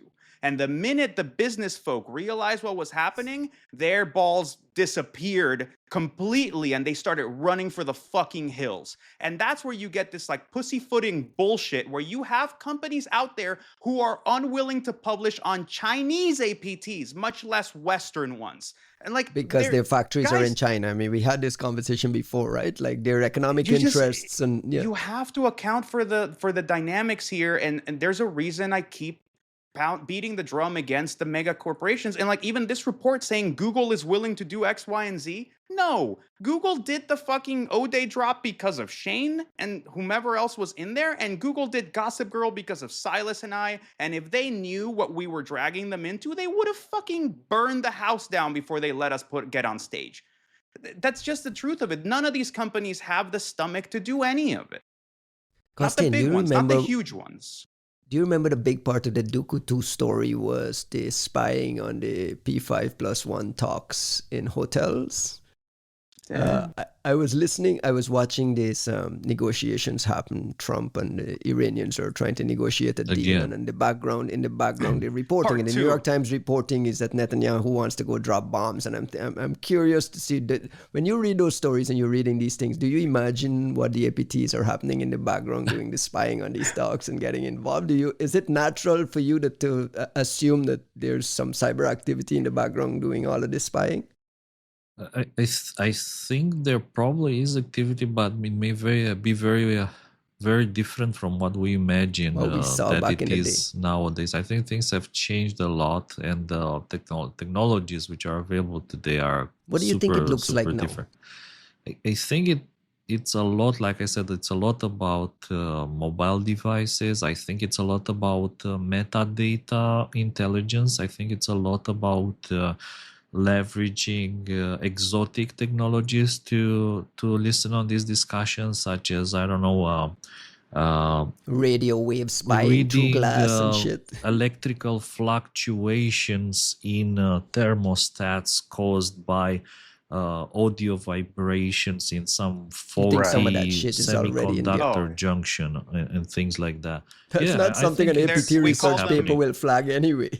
We call them exquisite technology. Exquisite collection methods, I think, would be the right way to say it. But I think there's probably two dimensions of this whole discussion, which I personally find fascinating. The first one is kind of a conspiracy question that I wanted to ask back at you guys, which is, when is it acceptable to publish a paleontology story? Like, is it like 10 years later, 15, 20, 25? I've had this conversation with a country. I'm like, okay, I will publish on it now. Can I do it in 5 years? And when are you guys publishing FAST 16? Like, it's the practical question. That is entirely up to the DEF CON CT board. What is this inside baseball shit you guys are going to push the audience? Again, when is it acceptable? When is it acceptable to get the JFK assassination files? Is it like 50 years? So here's the thing. Here's something that I really wanted us to get to talk about, which is like, the incentives are all arrayed against this. We, I think, are going to regret it as a species, as historians. We're going to regret this if we don't somehow get ahead of it. But you need to do that by creating better incentives. You're not going to do it just by saying, wow, somebody should really do whatever, right? Like, the problem here is that you don't have more organizations arrayed to do this work with different incentives, right? Why does Citizen Lab is this amazing outlier for, mobile research? Because somebody funded a thing in a place and put talented people and gave them this remit, and they gave them cloud cover to do this kind of work. And you don't have that enough. Like, we talk about Citizen Lab like once a podcast, and it's like the only academic center we really talk about. Something that this paper missed was like Crisis Lab Hungary. Our friends Boldy and his folks were instrumental in that age of innocence in doing some of this research, and they were doing hard technical research, and they were discovering things themselves, and they were putting papers out there. I see less universities doing it than they used to, not more. And like you frankly, like, people are wasting their time writing bullshit papers. Not this one. I like this one, but like a lot of bullshit papers, instead of like, hey, go research. Like, if we give you enough smoke to say, hey, people forget, like, we finished the Flame 2.0 talk saying, here's the hashes. Have fun. Who published on it? Nobody. No one published on it. We said we did the impossible. I almost had a fucking emotional mental breakdown during the like award ceremony when I was like, dude, I literally, Silas and I found a new Dooku, a new Flame, and a new component in Stuxnet that like had not been seen before, and we didn't even win best speaker. I was having like a fucking like younger me, and my wounded pride was fucking melting down. Where are you in But like, Tenerife? yeah, I think no, Singapore. That was Singapore. Ah, But right. I think, I think there's a point to be made about like those things are already there. This paper didn't even discuss the Lamberts, for example. There's a lot of follow-up research to be done. Okay, the private sector has the data but doesn't have the incentives, but it's not like there's no data out there. All Go old do some though. fucking work. Yeah, the old stuff has not been covered well enough for people to be like, "Oh, that stuff's old." Like, you're telling me the only time you see the fucking like NSA and cyberspace just pops off and everybody goes hands off and doesn't fucking do a goddamn thing about it, like nobody looks at it, then the shadow brokers Triangulation is come not a around perfect and like example. abuse it. Well, Where's the follow-up triangulation reporting? you don't necessarily have all the components that you need for that. But my Where's point the follow-up research though? Just kind of like looking at some components. how much private shit did we publish on equation group capabilities that have never been published publicly, but the samples are largely available? If people want to do cool research so badly and learn how to reverse and do some cool APT shit, it's fucking sitting there. You don't have to come fight the private sector on finding the latest thing when you have no telemetry and no endpoints and no visibility. But we've told you the stuff that's there. I routinely go on stage and say, this is a cool project I would do if I had any fucking time, and nobody does anything with it. I literally dropped attribution for Pack Rat on stage at Echo Party 2 years ago when you and I were there, Ryan. Yeah. And I was like, I'm not going to do it. You guys write the report. This is the attribution. These are the people behind it. No one ever wrote anything. So like, if there's just 50 of us assholes doing all this, then like people can complain that they're not getting what they want, but we only have so much fucking bandwidth. We're out here doing podcasts for free and shit. We don't have time to write reports. Costin, Thanks some God. final thoughts. Well, I Quickly, said there's final two thoughts with a issues. very specific No. question. Do you think it changes? Do you think that the tide turns at some point, or this is going to be this is just our norm and this is how it's going to be moving forward? Well, there's, by the way, there's the second conspiracy question that I wanted to ask. Obviously, the first one got one all emotional Right, and like, yeah. Talk to my Still, therapist about I this. didn't quite figure out when the Fast 16 report drops, but anyways, If like, DEF CON, it's up to them. What is DEF Fast CON 16? You CFP guys committee. throw these words out. My audience is like listening, feeling Let's like you're Google left. it. Let's Google If it. you were at, Can we Google it? Google it. I'm gonna Google it. I'll drop a legit 16? hardcore APT Malware. thing that has not been seen before. It has been discussed, but has not been seen before. If the DEF CON CFP committee picks the talk, otherwise, like we'll see. There's You'll see nothing what on I the internet. Thanks God. That's what I'm saying. Thanks. Oh wait, there is. Sentinel One. I'm gonna be- Sandman APT, a mystery group. Who You was see, behind there's smoke Sandman again? signals. Who was we don't behind know. Sandman? We don't know. We don't know. Same was it with the Western Metador. government? I don't think so, but I think that cluster seems to have some Westernness baked into it, but I don't think it's the kind of Westernness that's legally operating anywhere. Who's Q I'm Group? just saying. They're a IR partner of ours that worked with Alex. So your Fast out 16 of is Germany. related to Q Group? this? Yeah. Yeah. Search, Alright. search but- Fast 16 in there. In this document? Yes. Ah. Huh. Mr. Costin way ahead of time. See? All right, let me not let the cat out of the bag. Let the man look. He's showing his tattoo. Ooh, he has a tattoo. Fast 16. Even the hash. He has a hash right there, like. I don't If know. you're not watching us on YouTube, and if you are watching us on YouTube, please like and subscribe. If- But if And if you're you're not like quick watching us at enough, YouTube, in the Juanito ori- just removed his cricket sweater and showed us his Fast 16. or if you know how to use the print screen, then you have the partial hash for nudity in this. Yeah, no. All right, Costin, any Second more question. conspiracy No, questions? I have the second one. Like I didn't say it yet. Well, so wait. Kostin had imposed a 90-minute limit on us. We're past it. If you're willing to let us go to like the 10 minutes two-hour more. We got mark, it. We because got 10 we minutes to have close the another show. story too. We have Sean Heelan thing. We have to. Oh, Anyway, sure. go, Kostin, go. Very quickly, second point. I'm trying to put myself in the shoes of the Fast 16 guys or whoever else, knowing that our stuff, like Jonah Holquist and Mandiant and other Mandiant folks, they catch our stuff every day.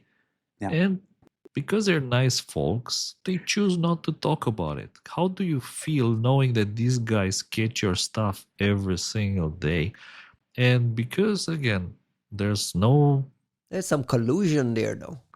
Yeah, but the risk. I think saying every single day, the every single day part makes it sound like it's like a bigger, that it's a constant thing. It's not every single day. But he's asking a specific question, knowing that you will be whitelisted. No, you're not being whitelisted. Whoa. Do not say that. That is very different. Being whitelisted says there's no detection and you don't tell the customer. If anybody's doing that, ask the question, Costin. Knowing that one of these cyber arsonists that you were talking about one day ends up at Mandiant and writes or tattoos all those hashes of things that they are catching every single day, month, year, or whatever. How do you feel about the risk? How do you calculate, integrate the risk? They do not like it, and it's why I wrote Ethics and Perils of APT Research in 2015 and discussed you need to have some very honest to God conversations with yourself about what matters on stealth. Intelligence agencies find it anathema to be discussed publicly and have their methods discussed publicly, their victims and targets discussed publicly. There's everything about public threat intel is an undesirable pain in the ass for intelligence agencies. They fucking hate, on some level, they fucking hate it. The thing is, we've also mixed the game up by giving them this defense remit, where you see countries like Czech Republic celebrated the Dutch giving us these morsels. But look, you've given them, you've basically put them of this two-faced remit, where they're the ones having to hide their ops and attack things, and they're also the ones having to defend everybody else and out each other's ops. And we put them in a very awkward position because, honestly, if that weren't the case, if the dual remit weren't under some of these same houses, in many ways, I think you would see a still very unfavorable view of private sector researchers. The Mossad back in the day had a very different view of us as researchers than they would, than that government would now, that they also have to defend themselves and they care about other people's operations and so on. And same goes for the US. Nobody from the NSA was out here having conversations with fucking anybody back when the Equation Group drops first happened, not even when the Shadow Brokers drops happened. So it's something that these intelligence agencies, people don't understand how head in the sand some of these organizations can be. When you make them live under that level of classification in rooms with no news, much less any kind of connection to the outside world, a lot of people lose perspective on what's happening out in the world. And things change, and the people inside sometimes don't even realize it. It took the IC, the global IC, a very long time to come to terms with what was happening in the real world, with cyber suddenly becoming a topic of discussion that everybody on the street will talk to you about some SolarWinds style incident or WannaCry or whatever. Shit changed under our feet, and it was really disconcerting for us. I'm sure it was way more disconcerting for the intelligence community. Just nobody's gotten to tell that story. Costin, you happy with that answer? Again, it's a rhetorical question. It's something that you just throw out there, but I can imagine myself in that position, and I think you can imagine yourself in the opposite position, where you are in one of these companies that you find these things. And the best, let's say, conclusion that I think you arrive at after a while is that maybe, no discovery, no problem. Like if you don't catch these things, you have no problem. Other people have no problem. It's even better Whitelisting. that wow, that's It's the an worst. implied whitelisting. Whitelist knowing You and cannot do ignoring not it say that. Do is not say much that. worse. None of the people discussed quoted in this article nor on this call No, have but no, done I know, I get that. Now, we're whitelisting. not talking about the But I report. just What I want Costin is to there's an discussing here, important distinction, right? right? Like But what Costin whitelisting is is not it. right, but what Costin is discussing here is the negative, right? It's like the ones that you just don't know, you don't want to know, and because there's no incentive for you to know one, and there's no punishment for you to not know. So it's kind of like this. I'm not going to use a whitelisting No. word.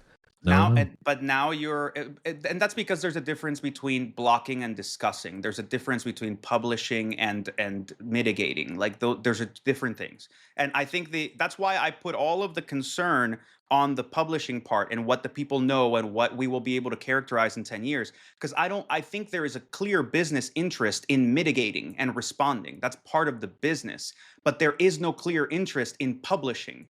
And the more that gets problematized, the more that the fucking lawyers just tell you, no, you should not publish this. No, it's all risk and no upside. The less information is going to make it out of the few pockets where that information even grows that are in the intelligence community where it's never going to fucking come out of in the first place. So like it's a really dire situation, and there are very few people willing to engage this in. There are very few people doing it. There's fewer people willing to engage it, and there's even fewer people who are willing to like just put themselves out there and be like, car bomb me, bro, but here's a blog post, right? Like it's just And then it's a there's three very assholes small, on a problem and podcast just which just dropping won't shit shut on. the fuck up. Quickly, can we just look at the Sean Heelan blog post very quickly? I God, thought this was a yeah. really standout thing, a blog on how he used O3 to find a remote zero-day vulnerability in Linux kernel SMB implementation.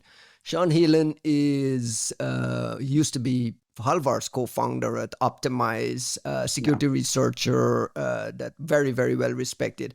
I might also add that Exbo, which is a startup where Nico Wiseman is the CISO over there. These guys are like on the top billing of HackerOne's. They topped the chart for HackerOne. Top charts for HackerOne at finding vulnerabilities. Insane. So if we've reached the stage now where the models are finding bugs, I don't want to say at scale, but we've automated it into finding serious things.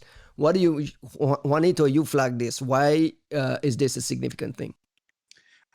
So I think, first of all, Sean Heelan is a truly brilliant individual, from my understanding, and he's in a position to do something that a lot of us are not. If you read this blog post, he did not set out to find an O-Day with an LLM.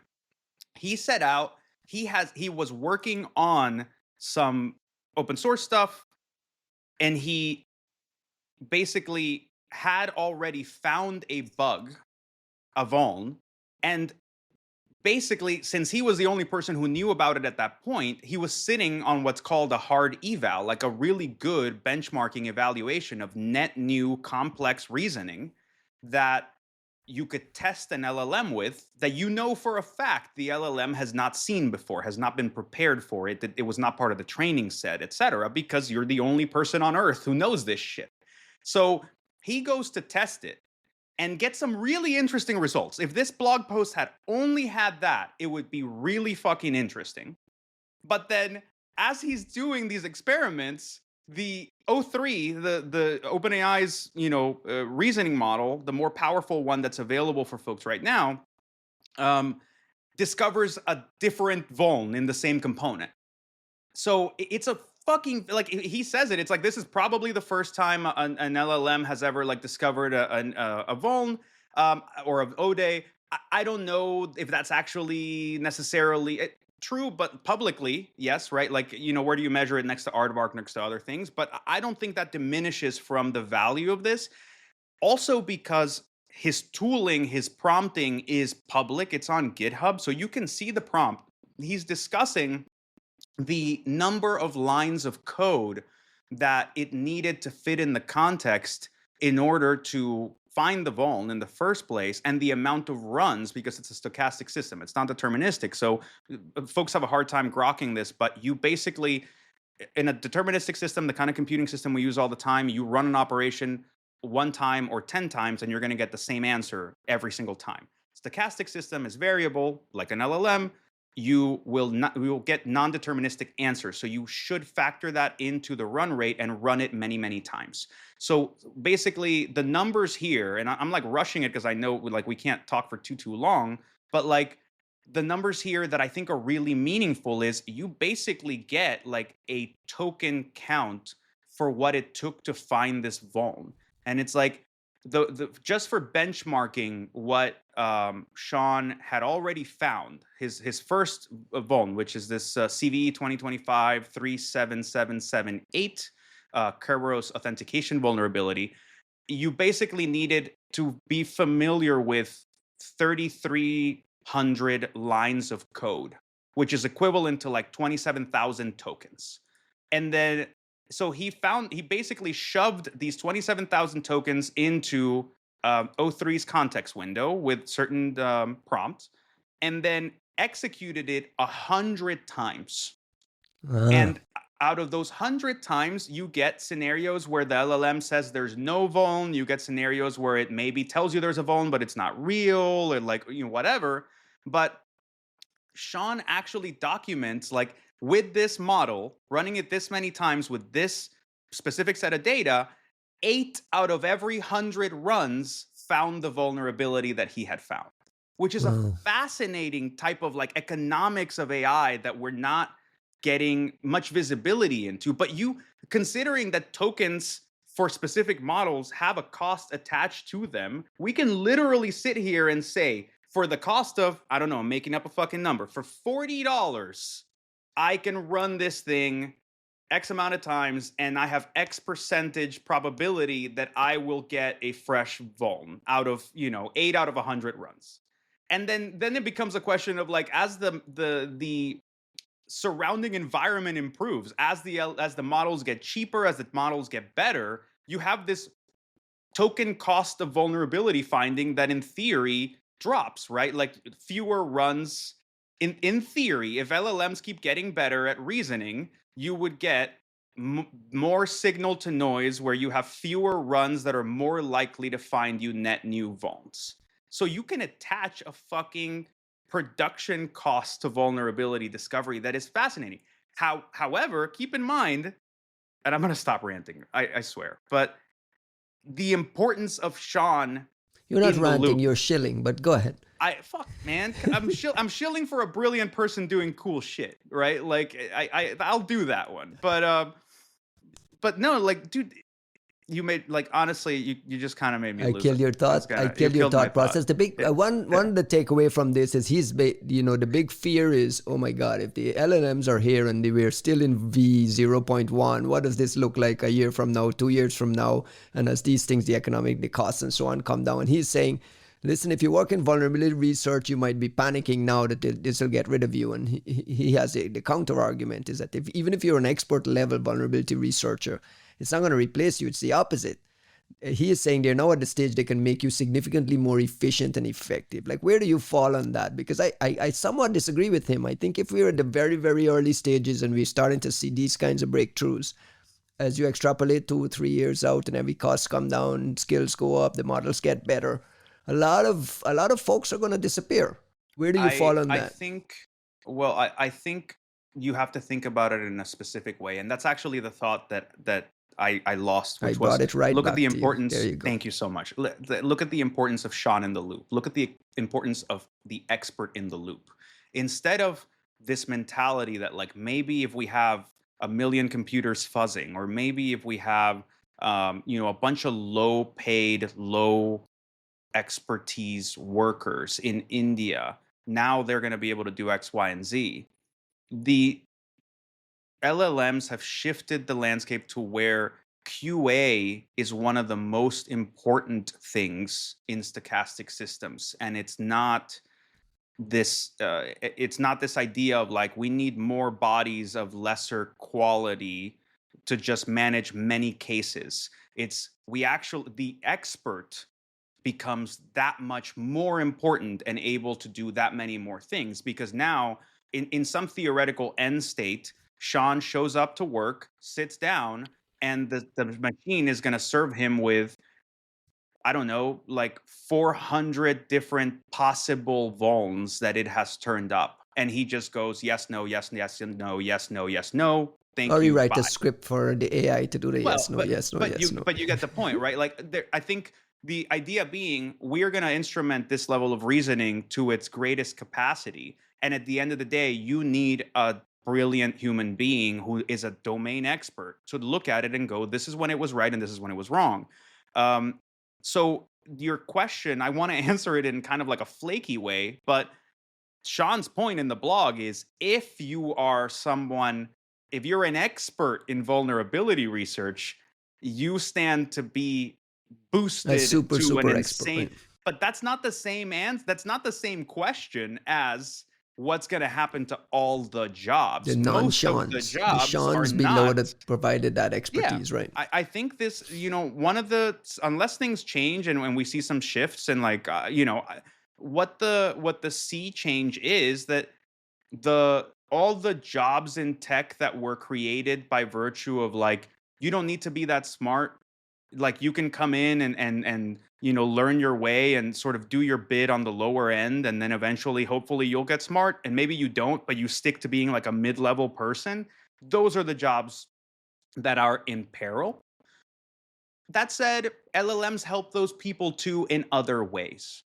I just think that what it is to be a knowledge worker is changing, and it's changing in a categorical, foundational way. And that in itself is going to change how we view all of these problems, especially something like the vulnerability, like miasma of potential vulnerability, known vulnerability, what happens to patching, what gets discovered, what's subject to parallel discovery, like all those the statistics that have made our understanding of the space be a certain way are drastically changing. There's you can attach a cost to what it's going to take to find a vuln in certain bits of code now. You can attach a level of importance to what it means to have one or two or three QA people who are top level experts instead of having a team of 40 people in some far-flung place working for $10 a day who are all just going to like munch on little bits of code. Those economics are changing. And Sean Heelan is not the only person in the world capable of doing this or thinking like this. Costin, do you think this is becoming part of APT tool sets, intelligence agency tool sets, to kind of invest in these kind of skunk works, not only finding vulnerabilities, but maybe feeding vulnerabilities and looking for exploitability and like all that kind of. You think there's big investment in this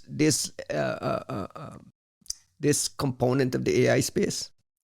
Well, first of all, what I thought was fascinating about this story is the way that, in a way, he applies kind of quantum physics to AI.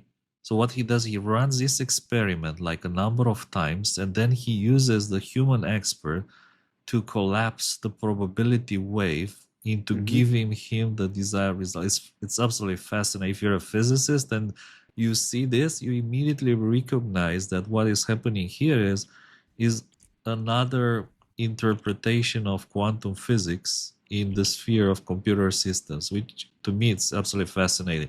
And I would love to see at some point when they combine mining this LLM or AI models, mining them and refining them through quantum algorithms like Shor's algorithm, and then we'll probably have the singularity and kind of the end to known things. It's absolutely fascinating, and I think that going forward, more people will leverage this.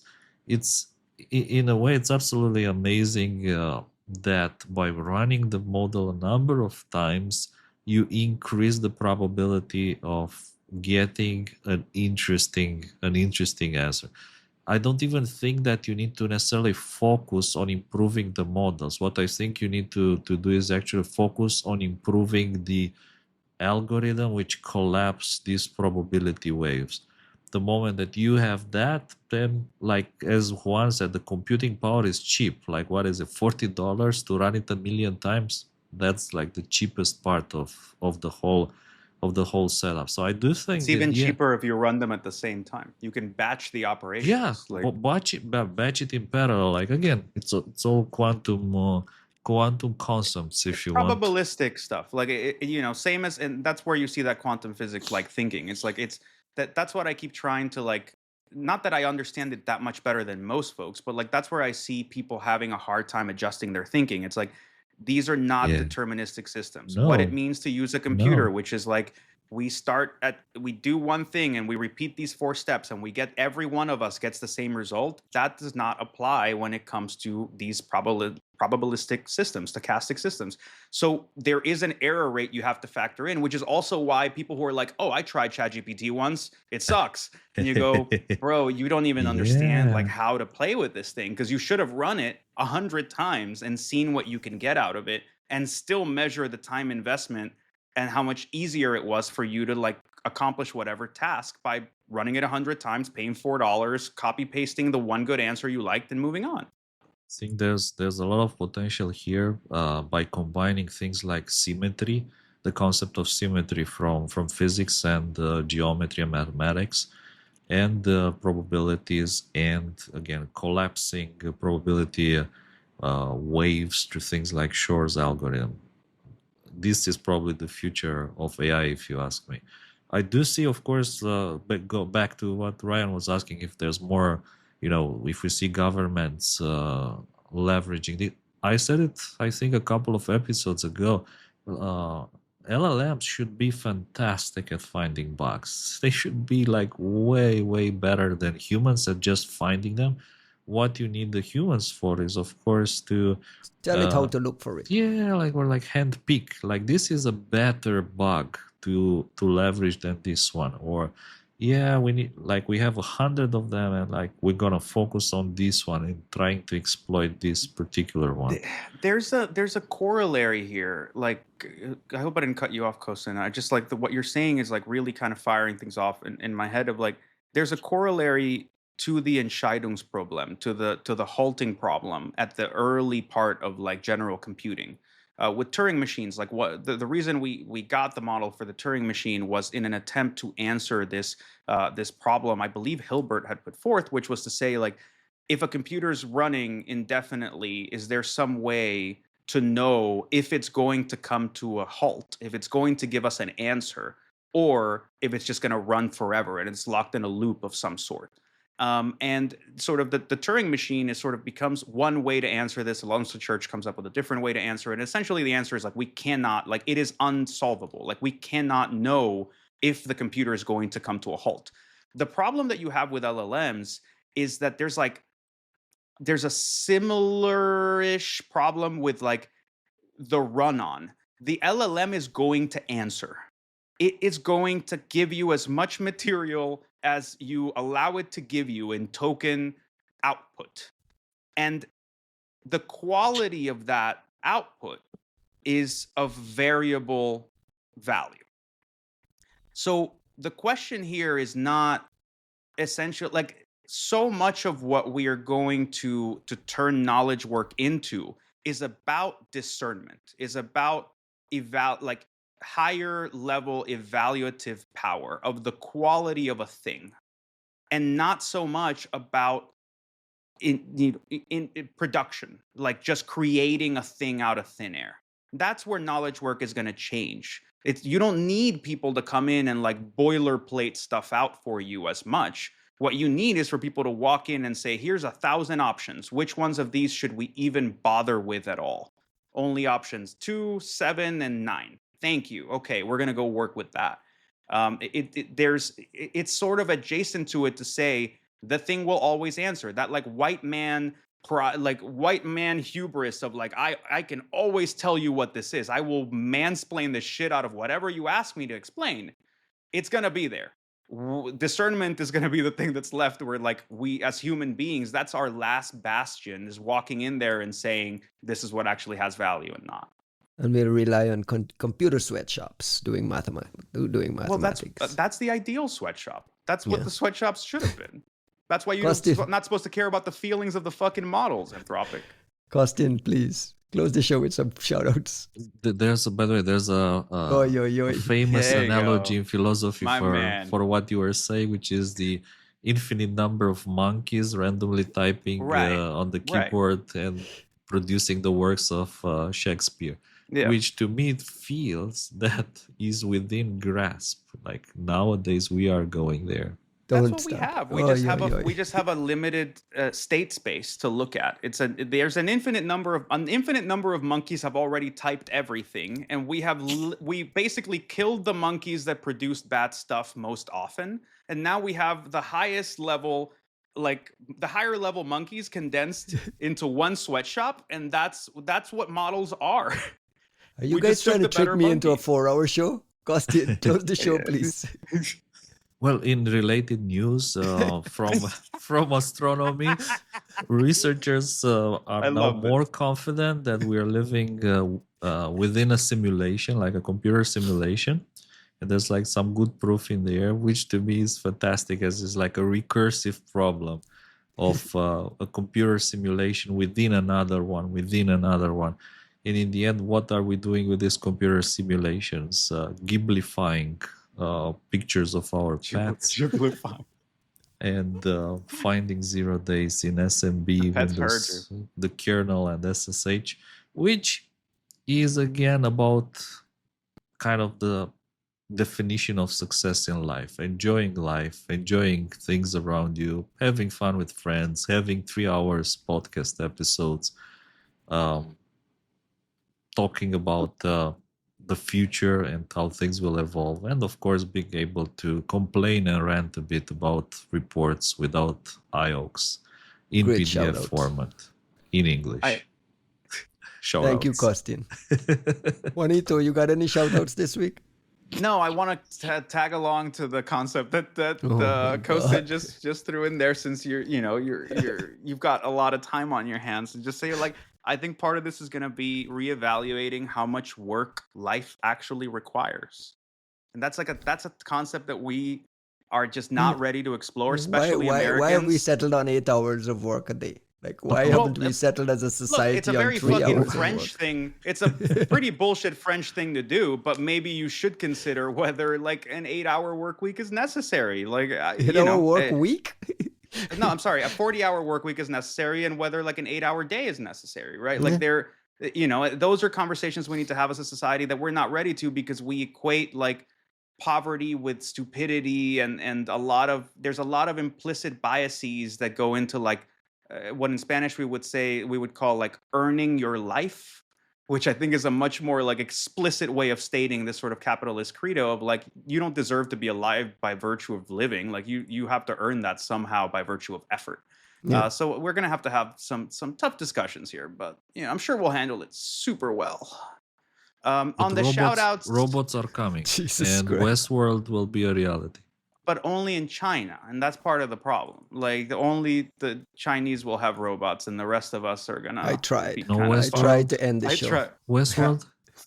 I mean, I wrote my Westworld AI paper. I sent it to Ryan to get super baked and maybe like read through it. But I got it. I've been reading it. From my You're, side, He's lying. You're He's onto lying. I can see something. his lying. I read I your can see it on his Westworld eyes. paper like a couple of times, and it feels like had you're to read it a really couple of onto times. something there. Well, I mean, that's actually really nice to hear. Like, I've been like, I need to write more of this shit, and I've been wanting to just start a blog to put drafts on, because I'm like, I just don't have time to wrap this stuff up. But like, I really do feel like there's like, There is. I wanna do. This is my like genuine ambition. Ryan's dying.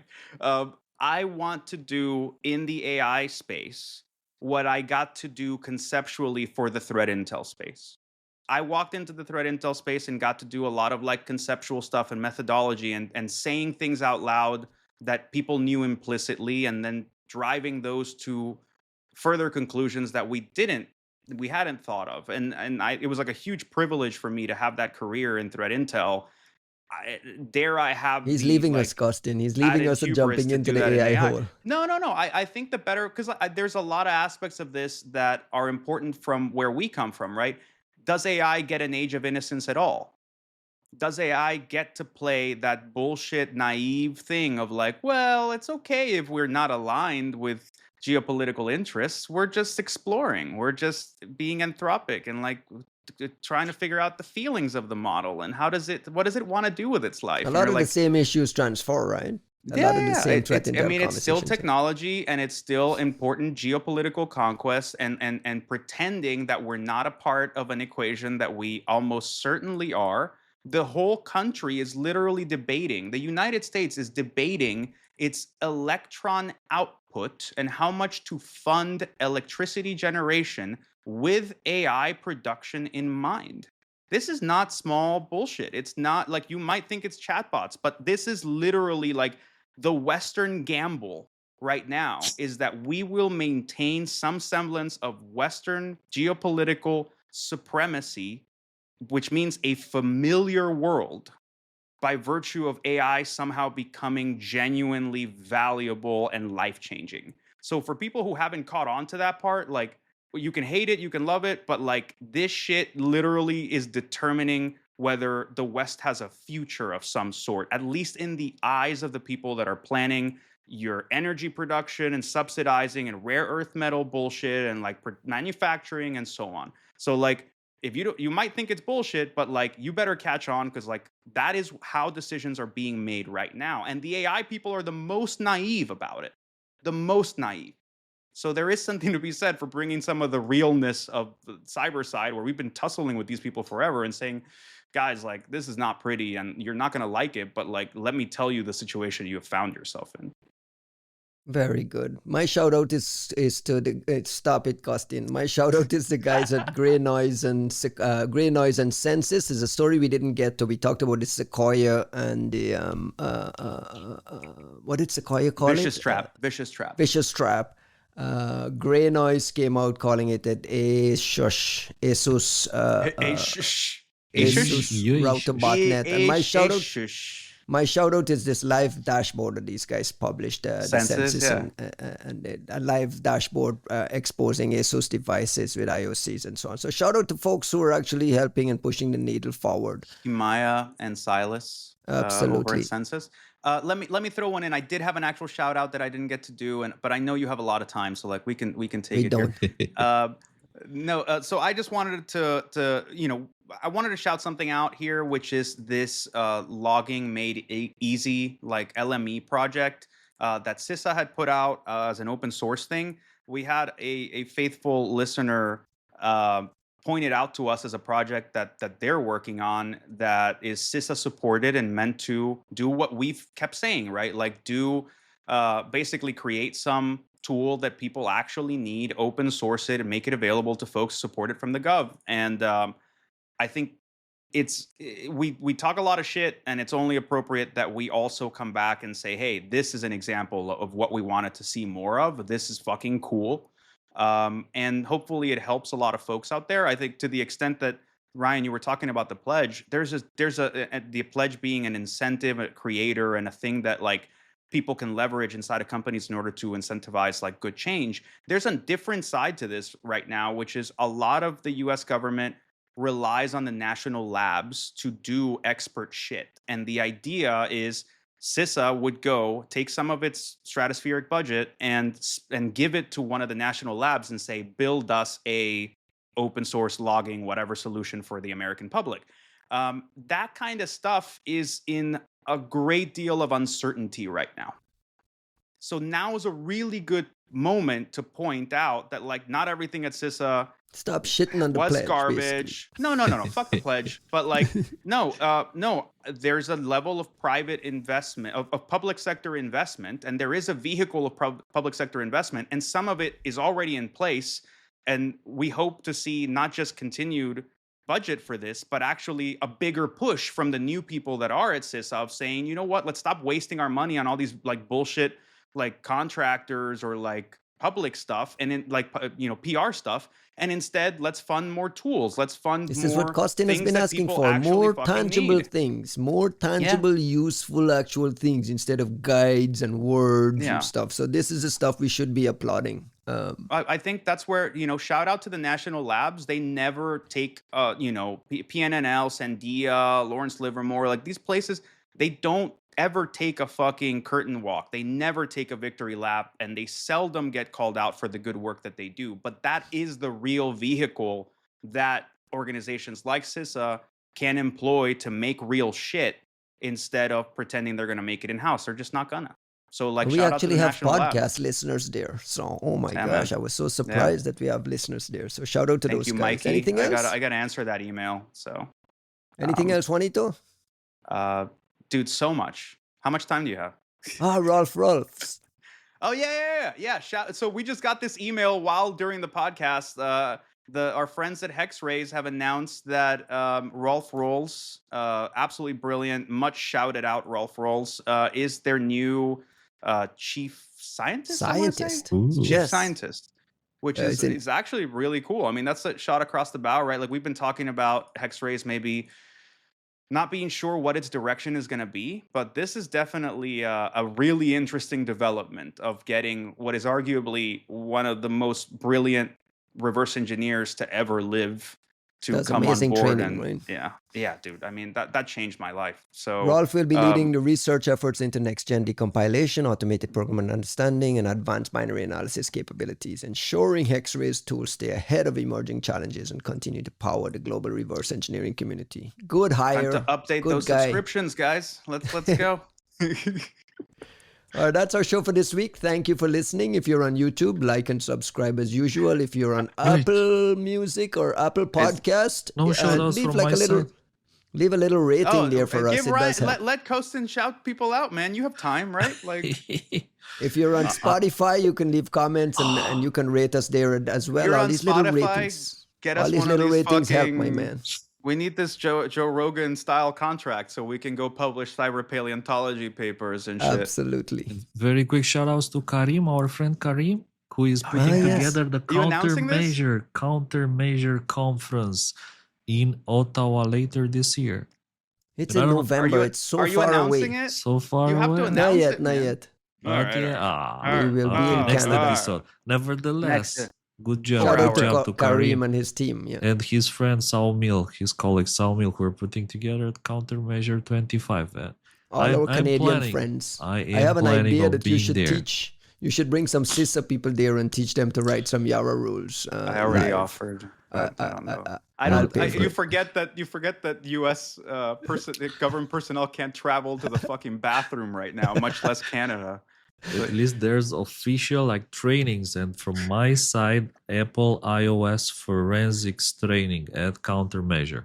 It's There you something go. that you can immediately like read about, like the curriculum. Next week we'll of talk that. about it in detail. All right. Oh, wait, don't you want to like talk about some of these other stories, Ryan? I think.